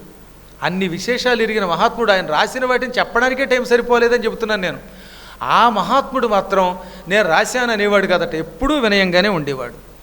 అటువంటి వినయవంతుడివి నీవు కూడా. అటువంటి వినీతుడవీవు చలించి చల్లరే కాతరు కైవడిన్ వగవ కారణమేమి పరాశరాత్మజ. నీవు పిరికివాడికి వల్లే సామాన్యునిలాగా దుఃఖం పొందడమేమిటి? వగవా దుఃఖం పొందడానికి కారణమేమిటి? వ్యాస, నేను ఎదురుగుండా కూర్చున్నా, నా ఎదురుగుండా కూర్చుని నువ్వు చింతిస్తున్నావు. నీ చింతకేదో కారణం ఉన్నది, ఆ చింతా కారణం ఏమిటి అని అడిగాడు. అప్పుడు వ్యాసుడు, గురుదేవ, అన్నీ మీకు తెలుసుండి కూడా నన్ను అడుగుతున్నారు, అయినా చెబుతున్నాను. అడిగినప్పుడు గురువుగారికి సమాధానం చెప్పాలి గనక మీరు చెప్పినట్టే నేను వేదాలు విభజించాను, పురాణాలు రాశాను, భారతం రాశాను. ఇన్ని చేసినా మనశ్శాంతి లేదు. మనశ్శాంతి లేనప్పుడు ఎన్ని సంపదలున్నా, ఎంత కీర్తి ఉన్నా, ఎంత పేరున్నా అది వ్యర్థం. నాకు ఎందుకు అశాంతి వచ్చిందో తెలియలేదు, ఆ అశాంతిని తొలగించండి అన్నాడు. అప్పుడు చెప్పాడు ఆయన, నీ అశాంతికి గల కారణం చెబుతున్నా విను. అంచితమైన ధర్మచయమంతయు చెప్పితివి, అందులోన ఇంచుకగాని విష్ణు కథలేర్పడ తెల్పవు. ధర్మముల్ ప్రపంచించిన మెచ్చునే గుణ విశేషములెన్నినగాక, నీకు ఈ కొంచెము వచ్చుటల్ల హరి కోరి నుతింపమి ఆర్యపూజిత. నువ్వు ధర్మం చెప్పావు లోకానికి. ఎవరు ఎలా పడుకోవాలి, ఎలా లేవాలి, కాళ్ళు ఎలా కడుక్కోవాలి, నిద్ర ఎలా పోవాలి, అన్నం ఎలా తినాలని చెప్పాడు ఆయన. ఎట్టి పరిస్థితుల్లో పశ్చిమం కేసి ఉత్తరం కేసి తలపెట్టి పడుకోవద్దన్నాడు. అదొక గొప్ప ధర్మం. నరుడు ఉత్తర పశ్చిమముల శిరముగా నిద్రించుటెగ్గు చేయు కుమారా. పడమర దిక్కుగా ఉత్తరం దిక్కుగా తలపెట్టి నిద్రపోతే వాడు క్రమంగా బుద్ధిహీనుడు, దరిద్రుడు అవుతాడు. ఇలాంటి ధర్మములు ఎన్నో చెప్పావు. భార్యాభర్తలు ఎలా కలిసి ఉండాలో చెప్పావు. కానీ ఈ ధర్మములన్నీ చెప్పినంత మాత్రం చేత భగవంతుడు మెచ్చుకోడు. ధర్మం అవసరమే. ఆ ధర్మంతో పాటు అశాంతి తొలగాలంటే హరి యొక్క లీలలను వర్ణించాలి, గుణములను వర్ణించాలి, భక్తుల కథలను రాయాలి. నువ్వు భారతంలో కృష్ణుడు కూడా ఉన్నాడు కాబట్టి కృష్ణుడికి సంబంధించి రాశావు కానీ ఎక్కడైనా కృష్ణుడు అవతారం గురించి చెప్పావా? ఆయన భక్తుల చరిత్రలు చెప్పావా? లీలలు వర్ణించావా? ధర్మములు ఎన్ని ప్రపంచించినా తన లీలలు రాయకపోతే, తన భక్తుల యొక్క కథలు రాయకపోతే పరమాత్ముడు సంపూర్ణంగా అనుగ్రహించడు. అనుగ్రహం లేకపోతే నీకు ఈ కొరత వస్తుంది, అశాంతి వస్తుంది. నీకు అశాంతి రావడానికి మూల కారణం హరికథలు పూర్తిగా రాయకపోవడం. కేవల ధర్మములు ఉపయోగం లేదు. ధర్మములు కొంతవరకే ఉపయోగపడతాయి, ధర్మములు సంపదల వరకే ఉపయోగపడతాయి. నీకు శాశ్వత కైవల్యం, మనశ్శాంతి లభించాలంటే శ్రీకృష్ణ లీలామృతాన్ని లోకానికి రాసి అందించాలి. అసలు పుస్తకం అంటే ఏమిటి? చాలామంది పుస్తకాలు రాస్తున్నాము, ఇవన్నీ పుస్తకాలు అంటే పుస్తకాలు కదట. హరినామస్తుతి చేయు కావ్యము, సువర్ణాంభోజహంసావళీ సురుచిభ్రాజితమైన మానస సరస్ఫూర్తిన్ వెలుంగొందు. శ్రీహరినామస్తుతి లేని కావ్యము విచిత్రార్థాన్వితంబయ్యు శ్రీకరమై యుండదయోగ్య దుర్మలినవత్కాకోలగర్తాకృతిన్. హరినామస్మరణ ఉన్న పుస్తకము నిజమైన పుస్తకం. కైలాస పర్వతంలో మానసము అని పేరు కలిగిన ఒక సరోవరం ఉంది కదా. ఈ మానస సరోవరంలో బంగారపు తామర పువ్వులు ఉంటాయి, బంగారపు రంగులో ఉన్న తామర పువ్వులు. ఈ తామర పువ్వుల మీద చేరి హంసలు చక్కగా కిలకిలారావాలు చేస్తూ ఆ తూడులు తింటాయి. హంసలతో, తామర పువ్వులతో, స్వచ్ఛమైన నీటితో ఉండే మానస సరోవరం ఎటువంటిదో శ్రీ మహావిష్ణువు యొక్క లీలలున్న పుస్తకం అటువంటిది. ఇప్పుడు భాగవతం అనే దాంట్లో శ్రీకృష్ణ లీలలు ఉన్నాయి కదా, హరి యొక్క అవతారాలు ఉన్నాయి కదా. ఆ హరి అవతారములు గుణ విశేషములతో ఉన్న ఈ గ్రంథము స్వచ్ఛమైన నీటితో, బంగారు తామరలతో, హంసలతో ఉన్న మానస సరోవరం వంటిది. అదే హరిస్మరణ లేదనుకుందాం. అప్పుడు ఆ పుస్తకము చాలా డిటెక్టివ్ కథలు ఉంటాయి. అర్ధరాత్రి, అమావాస్య, కాకులు కావన్నాయి, గొడ్ల గోపలు గోయన్నాయి. అప్పుడు తెరుచుకుంది తలుపు. ఏమిటి పుస్తకాల వల్ల ఉపయోగం ఉంది? ఇదిగో ఈ పుస్తకాలు ఎటువంటివో చెప్పాడు. ఇందులో మంచి సస్పెన్స్ ఉంటుంది, కథ చాలా బాగుంటుంది. కానట హరినామస్తుతి లేని కావ్యం ఉందే, అది ఎన్ని అర్థములతో, ఎన్ని కథలతో, ఎన్ని విచిత్ర అలంకారాలతో ఉన్నప్పటికీ, అందుకే విచిత్ర అర్థాన్వితం వయ్యు శ్రీకరమై ఉండదు, పవిత్రం కాదది. ఆ కథలు నీకు శాంతి ఇవ్వవు, మోక్షం ఇవ్వవు. అందుకే డిటెక్టివ్ నవల్స్ అయితే రోగాలు వస్తాయి. రాత్రిపూట ఇంటికి వెళ్ళి సీరియల్స్ చూస్తే కొద్ది రోజులకి సీరియల్గా రోగాలు వస్తాయి. అదే ఈ కథ వినండి, ఆరోగ్యం. మానస సరోవరం ఇది. రెండోది ఏం చెప్పారు? హరిస్మరణ లేని కథలు అయోగ్య దుర్మలినవత్కాకోలగర్తాకృతిన్, పనికి మాలిన మురికి నీటితో కూడిన గుంట వంటిది. ఓ చోట గుంట ఉంది, వర్షం కురిసింది, ఆ వర్షం వల్ల గుంటంతా నీటితో నిండింది. క్రమంగా నీరేమవుతుంది, కొంతకాలానికి మురికెక్కి అందులో పచ్చని పసరు చేరి కాకులు తిరుగుతాయి. అందులో కాకులు తిరిగి అంటే ఆ దరిద్రపు నాచు నాక్కుంటూ బతుకుతాయి. ఆ కాకులతో, బొంత కాకులతో, నీటి కాకులతో, మురికి నీటితో, అసహ్యంగా ఉన్న విషంతో కూడిన నీటి వంటి మురికి నీటి గుంట హరిస్మరణ లేని కథ. అదే హరిస్మరణ ఉన్నదో అది మానస సరోవరం. అది మానస సరోవరం, ఇది మురికి నీటి సరోవరం. అందులో హంసలుంటాయి, ఇందులో కాకులుంటాయి.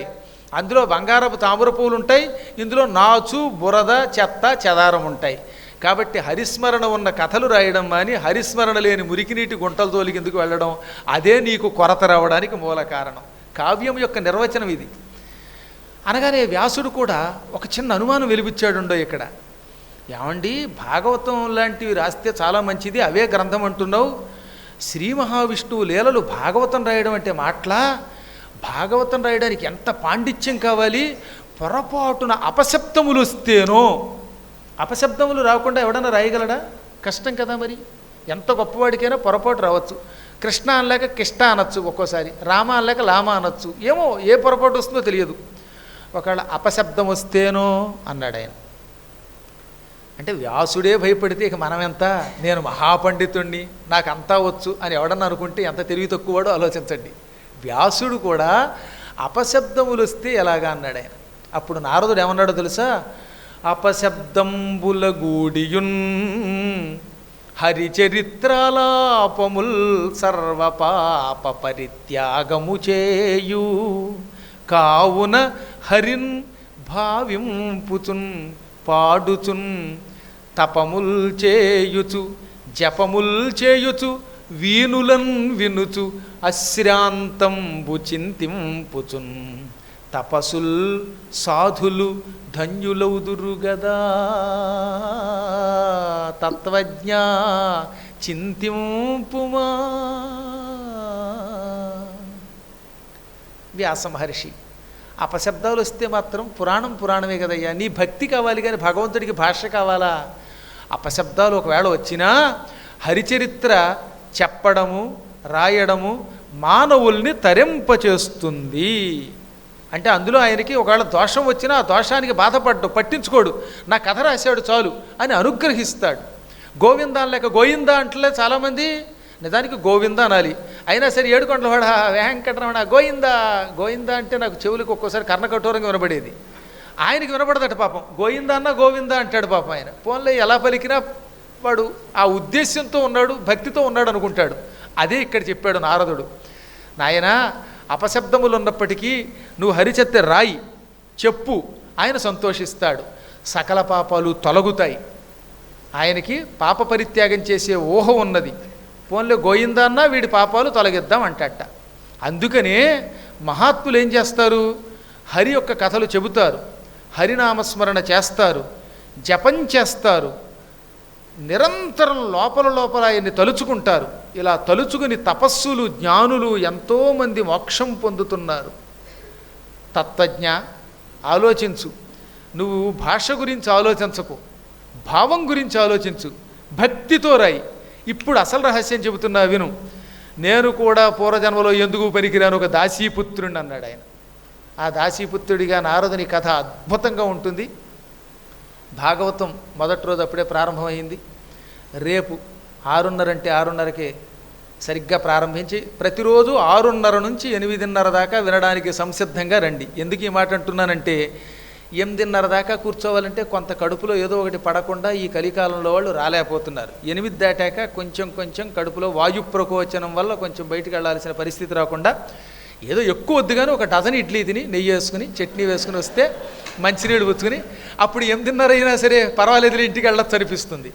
హాయిగా 8:30 లోపు వదలడం కుదరదు గనక అందుకు సంసిద్ధులై మధ్యలో లేవకుండా ఉండేలా రండి. ఇవాళ చాలా ఆనందం ఏమిటో తెలిసినా, నేను 1/2 గంట ఎక్కువ తీసుకున్నాను, 1/2 గంట ఆలస్యంగా మొదలెట్టినా, అయినా పాపం ఒక్కళ్ళు లేవలేదు. అంటే మీ భక్తికి ఓడిపోయాం, మేమందరం కూడా లొంగిపోయాం. తప్పక మీకు సకల శుభాలు లభిస్తాయి. ఇంకా 39 రోజులు సంపూర్ణంగా భాగవతాన్ని విని తరిద్దాం. నాకు భాగవతం అంటే లోపల బాగా ఇష్టం, జీర్ణించుకుపోయింది అది. పైగా ఆ భాగవతం చెప్పే భాగ్యం వచ్చినందుకు పరమాత్మకి, సద్గురువులకి నిజంగా మనస్ఫూర్తిగా హరిప్రసాద్ గారికి అనేక మంగళాశాసనాలు అందజేస్తున్నాను. మళ్ళీ రేపు కలుసుకునేదాకా స్వస్తి ప్రజాభ్య పరిపాలయంతాం న్యాయ్యేన మార్గేణ మహీం మహిషాః గోబ్రాహ్మణేభ్య శుభమస్తు నిత్యం. లోకాః సమస్తాః సుఖినో భవంతు.